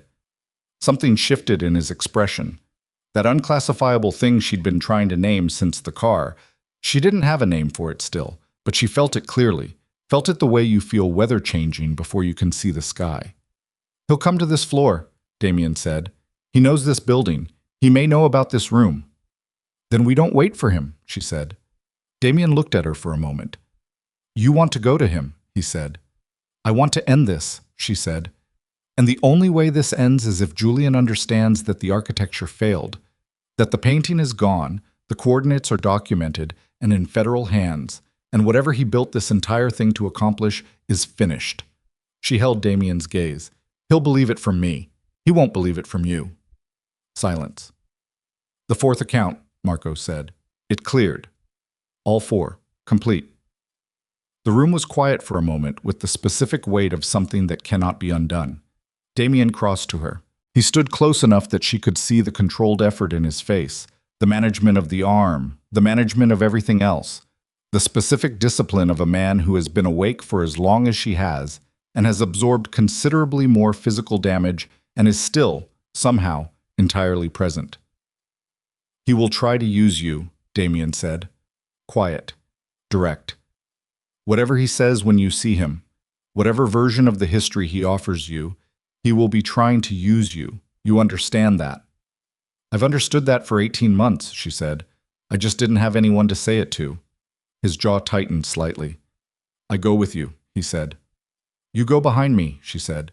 Julian won't talk if you're visible. He'll perform. I need him to actually talk. Another pause. Longer. Floor 20, Reyes said. He's stopped moving. He's waiting. He was waiting for her. Of course he was. He had always been waiting for her, building the architecture, planting the card, setting the tripwire, orchestrating the auction, all of it designed to bring her here, to this building, to this moment. He had been patient for 3 years. He could wait another 5 minutes. She handed Damien the phone with Shepard still on the line. Tell her where we are, she said. Everything. Don't edit. He took the phone. He looked at her. Celia, he said. She was already moving toward the door. I know, she said. She did know.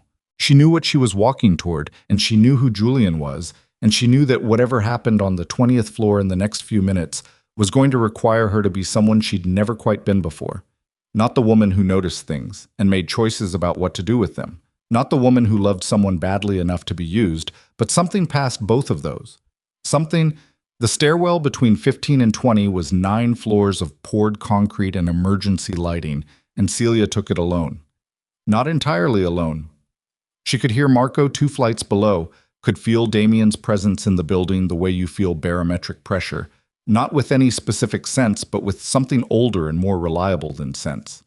He had agreed to her terms with the specific quality of someone who disagrees completely and has chosen to respect the disagreement anyway. She understood what that cost him. She didn't have time to be grateful for it.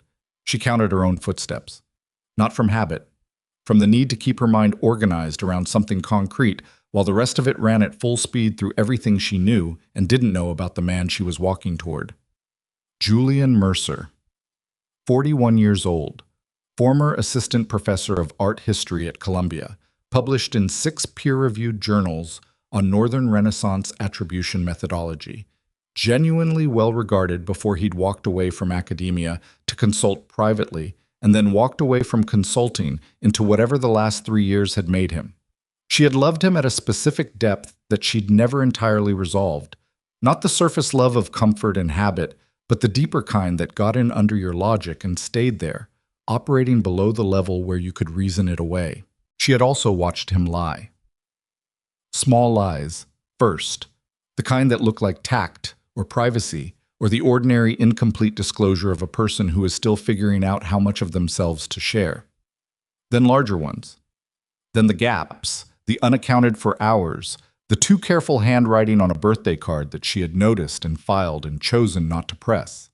She had made her choices. She was done making excuses for them. The door was unlocked. She pushed it open. The corridor beyond was a service level, rougher finish than the residential floors, exposed conduit along the ceiling, fluorescent lighting that was functional rather than designed.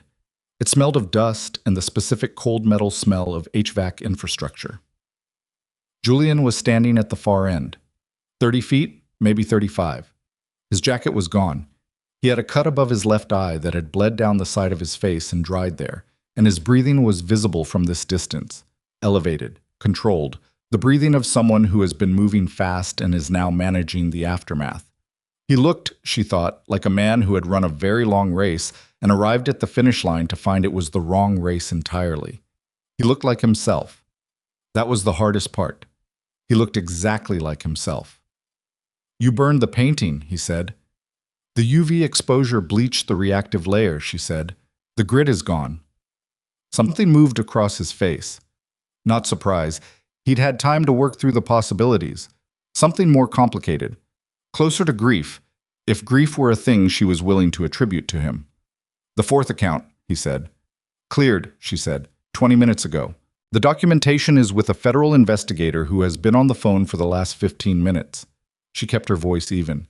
"Whatever you thought you were going to walk in here and recover, it's gone. All of it." He looked at her for a long moment. The cut above his eye had started bleeding again. Fresh, slow, down the old track. He didn't touch it. "Elena," he said. "Damien's people have her," Celia said. "She's been taken off the board." "Is she?" "Alive," Celia said. "As far as I know." He absorbed that. She watched him absorb it. The slight release in his shoulders. The very small adjustment of a man who had been carrying more than the situation she could see. "She didn't know it was going to go this way," he said. "I'm not interested in your accounting of who knew what," Celia said. "Celia, don't," she said. "Don't use my name like we're picking up a conversation we paused. We didn't pause a conversation. You disappeared and I spent 18 months. She stopped. She breathed. She was not going to do this at volume, in a service corridor, bleeding adrenaline into her empty stomach, while a man she'd once planned her life with looked at her with that specific expression that she had mistaken, repeatedly and catastrophically, for something it apparently was not. "Tell me why," she said. "Not the construction, not the architecture.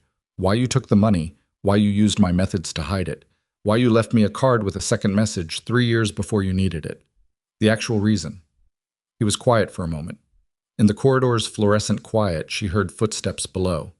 Careful, distant, not ascending, just present. "Voss," Julian said. "The real reason is Voss." She waited. 3 years ago, I authenticated a collection for a private buyer," he said. 16 pieces. I said they were genuine. They weren't all genuine. 2 of them I had doubts about.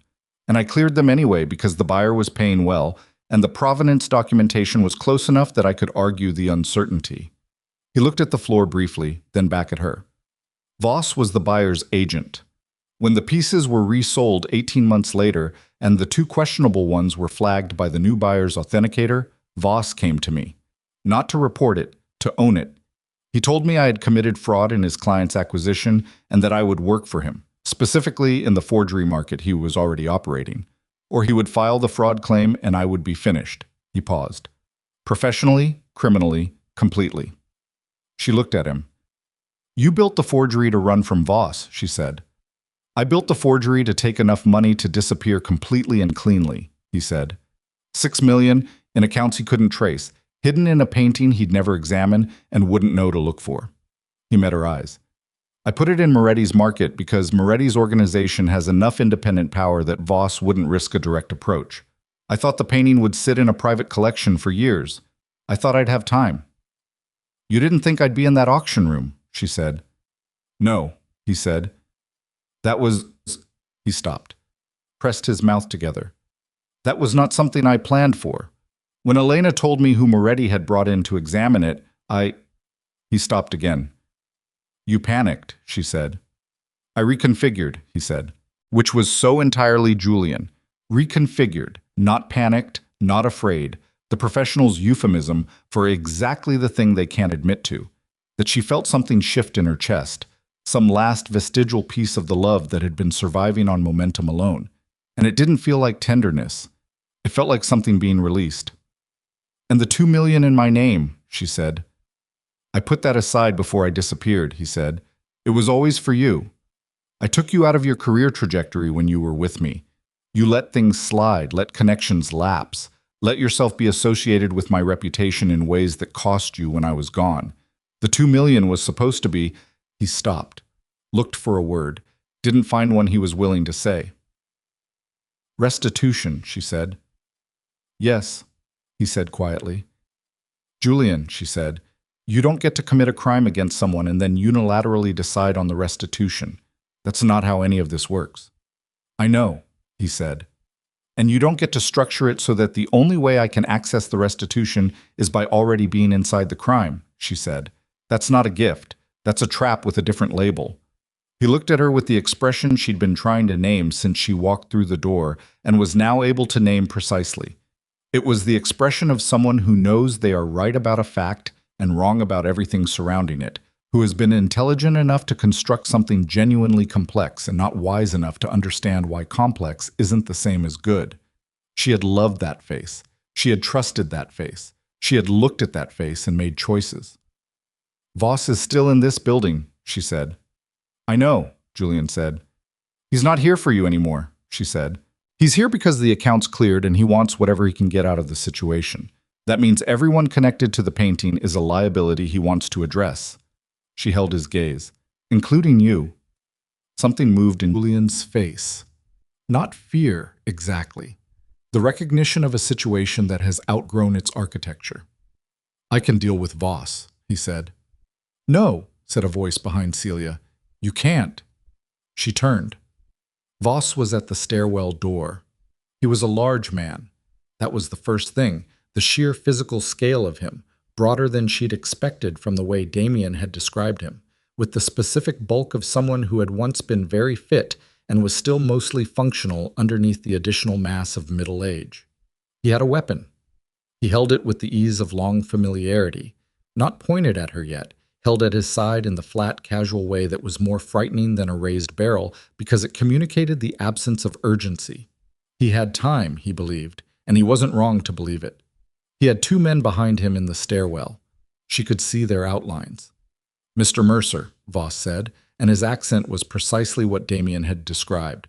German origin, long abraded by years in international contexts, the English completely fluent with only the rhythm of it marking where it had come from. You've caused me a significant amount of inconvenience. The accounts, Julian began, are not something you control anymore, Voss said. Which is the problem? He looked at Celia then, for the first time, with the particular quality of assessment she recognized from Damien, but stripped of everything Damien's version contained. No curiosity, no complication, pure evaluation of a variable. Dr. Arden, you've had an eventful evening. Morning, she said. He almost smiled. The documentation you gave to your federal contact, he said. I need you to retract it. I can't retract a phone call, she said. You can make a subsequent call, he said. Clarify that the information you provided was obtained under duress, that the account strings were incorrect, that the transfer documentation is compromised. The federal investigation stalls while they verify. That's all I need. 48 hours. He looked at her with the flat patience of someone for whom 48 hours was a very achievable interval. After that, you're free to go wherever you'd like. And if I don't, she said. He looked at her steadily. He didn't answer. He didn't need to. Julian moved. She didn't see it coming because she wasn't watching Julian. She was watching Voss and the two men behind him, and she had been calculating angles and distances with the back of her mind the way she calculated pigment layers, looking for the place where the structure was weakest. And she missed Julian moving until he was already past her, putting himself between her and Voss in a posture that had nothing tactical in it, nothing trained, just the basic animal placement of a body between a threat and a thing it wanted to protect. Voss looked at Julian with something that might have been contempt, if contempt hadn't required more emotional investment than he appeared to budget. Julian, Voss said, move. She's not part of this, Julian said. His voice was steady, steadier than his breathing. She authenticated the painting. She did what Moretti asked her to do. She doesn't have independent access to the accounts. Whatever she told the federal investigator is incomplete without the full string sequence. You don't need her. That's an interesting argument from the man who built her into every layer of his architecture, Voss said. She's out, Julian said. She's done. Take me. I'll give you the string verification you need to access the fourth account's secondary reserve. He stopped, glanced back at Celia quickly. There's a secondary reserve. The fourth account has a protected partition that didn't transfer, 800,000. It requires my biometric confirmation and a verbal verification string. He looked back at Voss. I'll give you both. Let her go. The corridor was very quiet. Celia's mind was doing several things simultaneously, processing the secondary reserve, which she didn't know about, and which changed the picture of what Julian had built. Processing Julian's posture, which she knew well enough to read at distance and which was not performing, and processing the distance between herself and the stairwell door, which Voss was not fully blocking because his attention had shifted to Julian and his men were angled toward Julian and the geometry of the corridor had shifted in the last 30 seconds. Julian, she said quietly. He didn't turn. The string, Voss said. Now. Let her reach the stairwell, Julian said. Voss looked at him. Something moved through the flat assessment of his expression. A calculation, she thought, a rapid weighing of what Julian was worth with the information against what Julian was worth without it, against what the cost of granting the condition was. Go, Voss said. To her. She didn't move. Celia, Julian said. And now he did turn, just enough to see her in his peripheral vision, and his voice had something in it she hadn't heard from him since before she'd understood who he was. Not the architecture, not the construction, something older and more ordinary. Go. I'm not leaving you here, she said. He stopped. That's not your call. You don't get to decide what my calls are, she said. Which was not the right thing to say, tactically. It was possibly the worst thing to say given the geometry of the situation, but it was what came out because it was true, and she was done editing for the situation. And you don't get to die cleaning up your own mess while I walk out clean. That's not how this ends. From the stairwell below Voss, not above, below, she heard it. A single sound, very controlled, not loud. The sound of a door handle. Voss heard it too. He turned his head. Which was the moment. She had calculated it without consciously calculating it, the way she identified forgeries, by accumulating detail until the pattern resolved without deliberate assembly. Voss turned his head, and the geometry of the corridor changed for 1.3 seconds, and she threw herself sideways, not toward the stairwell, toward the wall, the closest cover, getting out of the center of the space while Julian was already moving with the specific desperate courage of someone who has made a decision and is past reconsidering it. What happened in the next 40 seconds was not clean. It was nothing like the choreographed violence she'd watched Damien conduct in the penthouse, which had had the quality of practiced form. The secondary reserve, Damien said, to Julian, not to her. Julian looked at him for a long moment. His hand was still pressed to his ribs. His breathing was steadier than it had been, but still working harder than normal. 840,000, Julian said. Fourth account, protected partition. I'll give you the verification. Why? Damien said.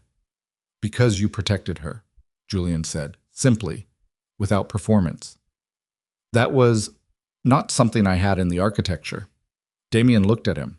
Something moved in his expression that she couldn't read from the outside, but she felt the shape of it. Marco has the verification equipment, Damien said. Julian nodded. She stepped back from Julian's arm. She let him go. She watched him straighten against the wall, watched him gather himself with the specific internal assembly of a person who has lost something they spent a long time building and is still deciding what they are without it. And she felt the last of the complicated grief she'd been carrying for 18 months resolve into something simpler and harder and more honest.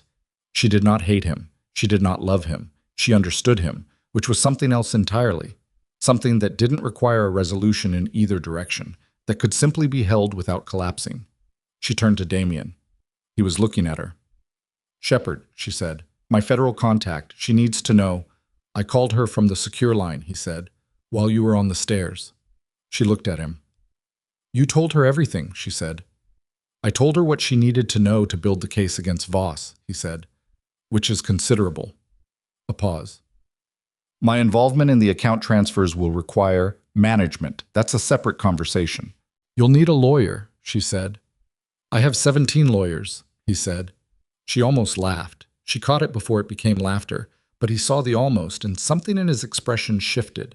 That unclassifiable thing she'd been trying to name since the car. And standing in the fluorescent light of a service corridor on the 20th floor, with the night finally breaking into the beginning of its consequences, she looked at it directly and let herself see it for what it was. Not calculation, not management. Attention. The real kind. The kind that was interested in the specific truth of a specific person and not in what that person could be used for. Your arm, she said. It's managed, he said. It needs a hospital, she said. Later, he said. That's also not an answer, she said. He looked at her with that expression. Later, he said again. And the way he said it the second time was different from the first. It meant something other than a deflection of the medical concern. Something that was also about the conversation they were not having yet in this corridor, the one that existed on the other side of all of this. She heard him. She let him hear that she heard him. The building took 2 hours to fully clear. Shepard arrived at 9:40 with 4 colleagues and the specific competent authority of someone who had been waiting a long time for the kind of documentation Celia had handed her on the phone and was going to be careful with it. She was a spare woman in her mid-40s with close-cropped gray hair and the particular quality of attention that had always made Celia feel simultaneously assessed and respected, which was a combination she didn't encounter often enough to be casual about. She and Celia stood in the damaged main room of the penthouse, while Shepard's colleagues moved through the building in their deliberate documentarian way, and Shepard looked at the wall where the painting had hung on its mounted frame and was now not hanging, the hardware still in the plaster, the frame still in place, the surface it had held empty and waiting. The painting, Shepard said. Gone, Celia said. The UV grid was the only evidence of the embedded coordinates. I destroyed it before Voss's people could access it. Shepard looked at her. You destroyed evidence, she said. I destroyed a forgery that was about to fall into the hands of a man who would have used it to perpetuate the fraud, Celia said. The coordinates were already documented and in your possession by the time I exposed the UV layer. The painting itself had no additional evidentiary value for your case. Shepard held her gaze for a moment. You've thought about that answer, she said. I've had 2 hours, Celia said. A pause. Shepard looked at the empty frame again. Julian Mercer's cooperation on the Voss network, Shepard said. That's the significant value here. Voss has been operating in the private acquisition and asset concealment market for 11 years. Mercer has direct documented contact going back 3 years. That's the kind of inside access that builds cases we don't otherwise get to build. She looked back at Celia. His exposure on the fraud is real, but cooperation changes the arithmetic. I know, Celia said. You know I can't make promises, Shepard said. I know, Celia said. I'm not asking you to. She was asked to come in at 2 o'clock that afternoon. She agreed. She asked for the location to be somewhere other than a federal building, and Shepard looked at her with the expression of someone who is deciding whether that request reflects legitimate operational concern or personal preference, and then gave her a location that was a conference room in a midtown law office that Celia recognized as the kind of practice that handled significant financial crime matters without asking too many questions about the origin of the retainer. By 10:30, most of Shepard's colleagues had moved to lower floors, and the penthouse had the specific diminished quality of a space that has been occupied at high intensity and then partially vacated. Debris managed, surfaces assessed, the violence of the morning present in the damage but no longer actively unfolding. Celia sat on the floor below the east window. She had been awake for approximately 28 hours. She had eaten nothing since. She couldn't calculate since. She could feel the absence of food as a specific physical dullness behind her eyes and in the muscles of her forearms, the body's honest accounting of a night that had cost more than she'd budgeted. She heard Damien step before she saw him. She knew his footfall now, had learned it in 14 hours the way you learn any sound you need to track, and she didn't look up immediately.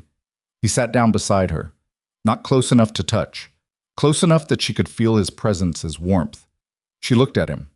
He had changed, jacket gone, the bandaged arm visible in a clean white dressing that someone with better supplies than the first aid kit had applied. He looked as tired as she felt, which was the first time she'd seen fatigue visible in him, the first breach in the composure that wasn't caused by something external. Just exhaustion, plain and human. "Julian is in federal custody," he said. "I know," she said. "I watched them take him." She had watched from the corridor. Julian had not looked at her when they walked him out, had looked ahead, at the door, with the specific forward focus of someone who has made a decision about the next thing and is already in it. She had been grateful for that. She didn't know what her face was doing, and she hadn't wanted him to read it. "He gave Shepard the secondary reserve verification," Damien said. "I know," she said. "He also gave her 3 additional names in Voss's network," Damien said, voluntarily, before they even sat down to discuss cooperation parameters. He was quiet for a moment. "He didn't have to do that." "No," she said. "He didn't." "You knew he would," Damien said. She thought about it honestly. "I knew he might," she said. Julian's worst quality and best quality is the same thing. He needs to be the cleverest person in the room. In this room, the cleverest thing to do was cooperate before they asked. So yes, I knew he might." Damien looked at the window, the city in the morning, the Hudson in the middle distance, flat and gray and constant. "The $2 million," he said. "Shepard will freeze it pending the investigation," she said. "It's in my name, which means I'll need a lawyer, which means I'll be paying legal fees on money I can't access for a period of time I can't predict." She paused. "That's a Julian outcome. Complex, technically functional, practically useless." She heard the thing in her own voice that she hadn't intended to put there, the exhaustion and the old grief, and the very particular loneliness of being the person who had been used as the foundation of someone else's architecture. And she didn't try to take it back because she was too tired to manage it. And he was someone who, she had learned in the last 14 hours, didn't require management. "I will have my lawyers begin work on the account freeze this afternoon," Damien said. "You'll have access within 72 hours. She looked at him. "That's not," she started. "A favor," he said. "It's an acknowledgement that you spent 36 hours dismantling a problem I couldn't solve any other way and got shot at in the process." He held her gaze with the directness she'd come to expect from him and was still not entirely accustomed to. "My lawyers are better than whatever you were planning to use." She looked at him.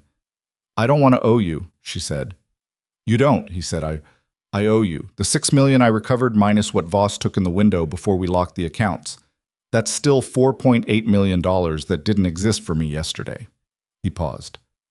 "Consider the legal support and accounting adjustment." She said nothing for a moment.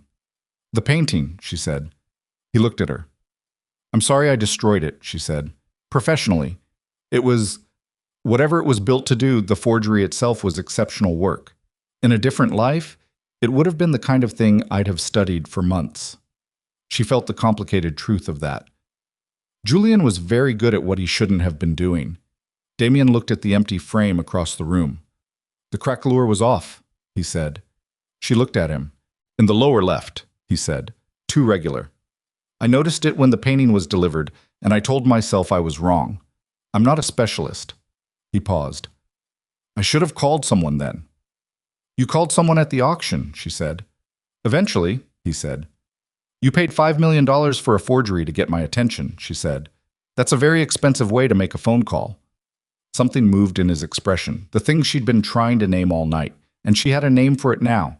She'd had it since the corridor on the 20th floor, when he'd looked at her after everything was finished, and said later in a way that meant more than the word. She let herself see it clearly. I would have found you another way, he said. Eventually. I know, she said. They sat with that for a moment. The particular companionable silence of two people who have been awake for too long and have been through too much together in too short a time to need to fill the space between them with anything. The city moved outside the window. A boat on the Hudson. A plane, high and silent, catching the morning light. She thought about the painting, about what Julian had put into it. 8 months of work, genuine skill, the specific patient love of a person who builds things with their hands and their mind and doesn't know what else to do with what they feel.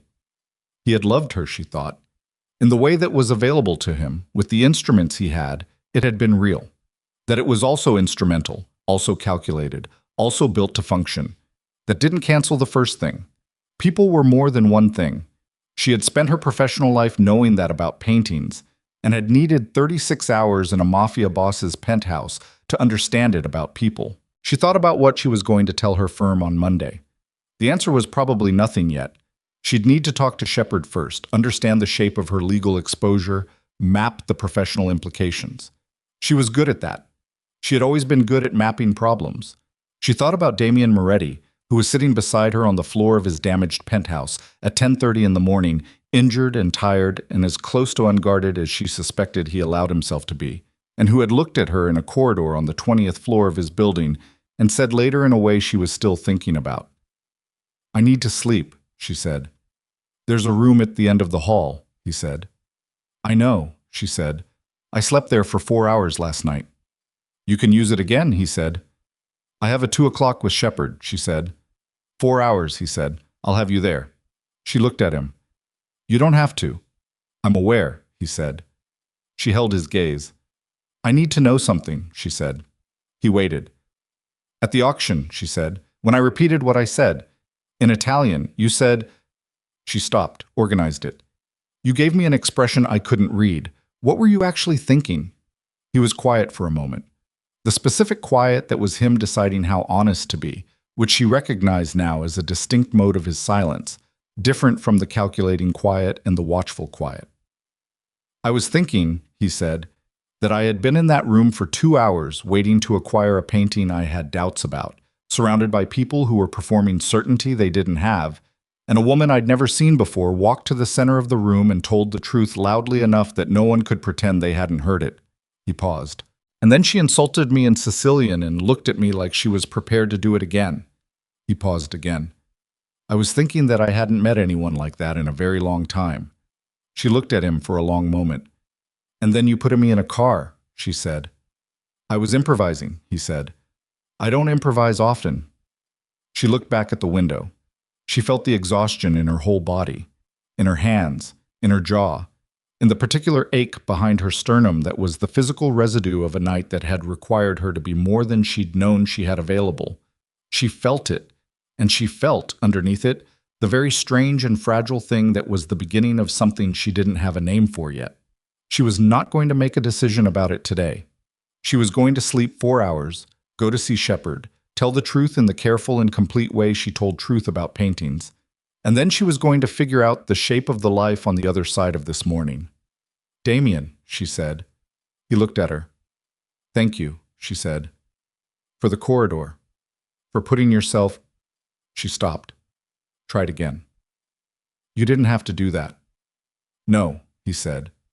Why did you? He held her gaze with the full, unmanaged directness of someone who has stopped calculating the answer. You know why, he said. She did know. That was the thing.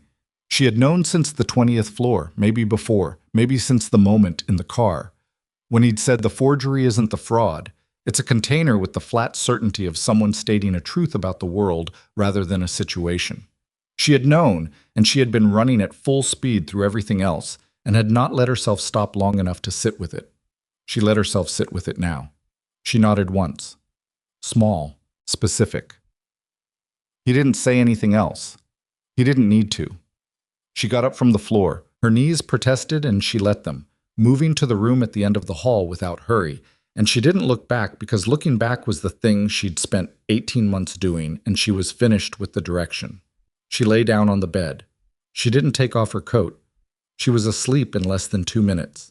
She dreamed about the painting. Not the fraud, the real thing that it might have been. In some other history where Julian had used his skill for something honest, where a painter in 1497 had stood in a Florentine studio and laid down the first ground layer with the patience of someone who understood that good things took the time they took. She dreamed about the figure in the canvas, emerging from shadow into light, the colors building from earth and dark towards something that breathed. She woke at 1:15, 45 minutes before she needed to be at Shepard's location. The penthouse was quieter. She could hear distantly voices, Marco's, and someone she didn't recognize, and the specific ambient sound of people working through the aftermath of a situation at a professional pace. She sat up and pressed the heels of her hands against her eyes and took stock of herself the way she took stock of a painting before beginning examination. What was the surface? What was underneath it? What had survived the night intact and what had been irreparably changed? She had walked into an auction room 22 hours ago with a loupe and a catalog and the professional certainty of someone who knew how to find what other people missed.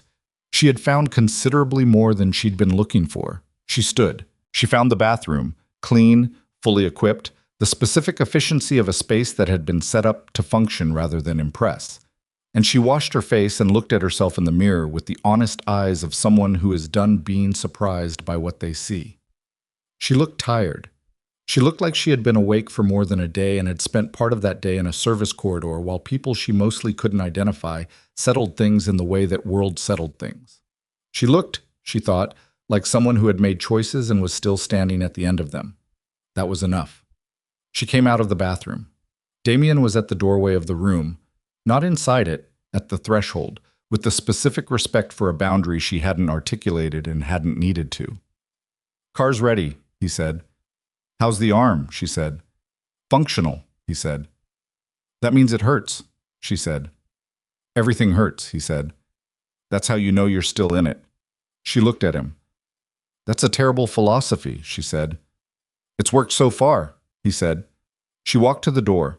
She stopped beside him, close, in the narrow threshold, the unavoidable proximity of a doorway. And she looked at him directly, which she had learned was the only way to look at him that he actually received. "The 2 o'clock," she said, "and then I'm going home. I need to sleep in my own bed and eat something that isn't made of adrenaline, and I need to spend at least 48 hours not in a situation." She held his gaze. "After that, I might want to talk." "Might," he said. "I'm being accurate," she said. "It's what I do." Something that was adjacent to a smile moved through his expression. Not the removed version from the auction room, something warmer. Something that had earned its temperature. "I'll be available," he said. "I know," she said. She walked out. The car was at the curb. Not the Rolls, a different car. Lower, less conspicuous. Marco at the wheel with the same wordless efficiency she'd come to expect. She got in. The city moved past the windows in the familiar mid-morning stream of it, ordinary and uninterrupted, unaware that an auction room and a penthouse and a service corridor had in the last 22 hours resolved something significant. She looked out the window at Manhattan going about its business. She thought about the card in her coat pocket. Still there, Julian's careful handwriting, the Dante passage that was a key and a message and an accounting of everything that had gone wrong between them and everything that had been, underneath all of it, real. She was going to keep the card, not out of sentiment, out of the same instinct that had made her keep it the first time, because she was the kind of person who held on to things she thought she might need. And this one she was going to need the way you need something true that is also painful, to take out occasionally and look at honestly and then put back away without flinching. She was 38 years from 60.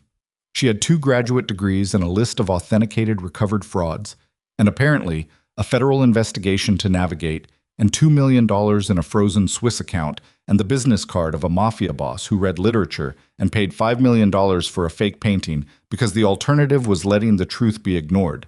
She had walked into that auction room and told the truth loudly enough that no one could pretend they hadn't heard it. She thought she could probably continue doing that. The car moved through Midtown. The conference room at Shepard's location was 8 minutes away. She had 8 minutes to be the person she'd been before the auction room, and she didn't want them. That person was fine. That person was competent and honest and good at her work. But that person had also been making choices about what to do with the things she noticed, and she was done with that particular habit. She was going to tell Shepard the truth. All of it. The painting, the card, the UV grid, the secondary reserve, Julian's explanation, Voss's demand, the destroyed evidence, the recovered accounts, her own choices about what she'd participated in and why. The shape of her legal exposure was not something she could manage by being selective. She had learned that from Julian, which was possibly the most useful thing she'd taken from the relationship. She was going to tell the truth, and she was going to be consequent to it, whatever that meant, and she was going to sleep in her own bed tonight. And in 48 hours, maybe 72, she was being accurate, she was going to pick up a phone. The card was still in her pocket. She didn't take it out. She didn't need to read it again. She knew what it said. She had always known what it said beneath the reading key, beneath the Dante, beneath the architecture Julian had layered over everything he felt. She had known because she was a person who found things that were hidden underneath beautiful surfaces, and that had never once failed to be the thing that cost her and the thing that saved her at the same time. She was good at what she did. She looked out the window at the city that had held all of this. The auction, the car, the penthouse, the painting dissolving in ultraviolet, a corridor where someone had put himself between her and a bullet without being asked. She breathed. The car stopped at the corner of 53rd and 6th. Marco didn't say anything. She got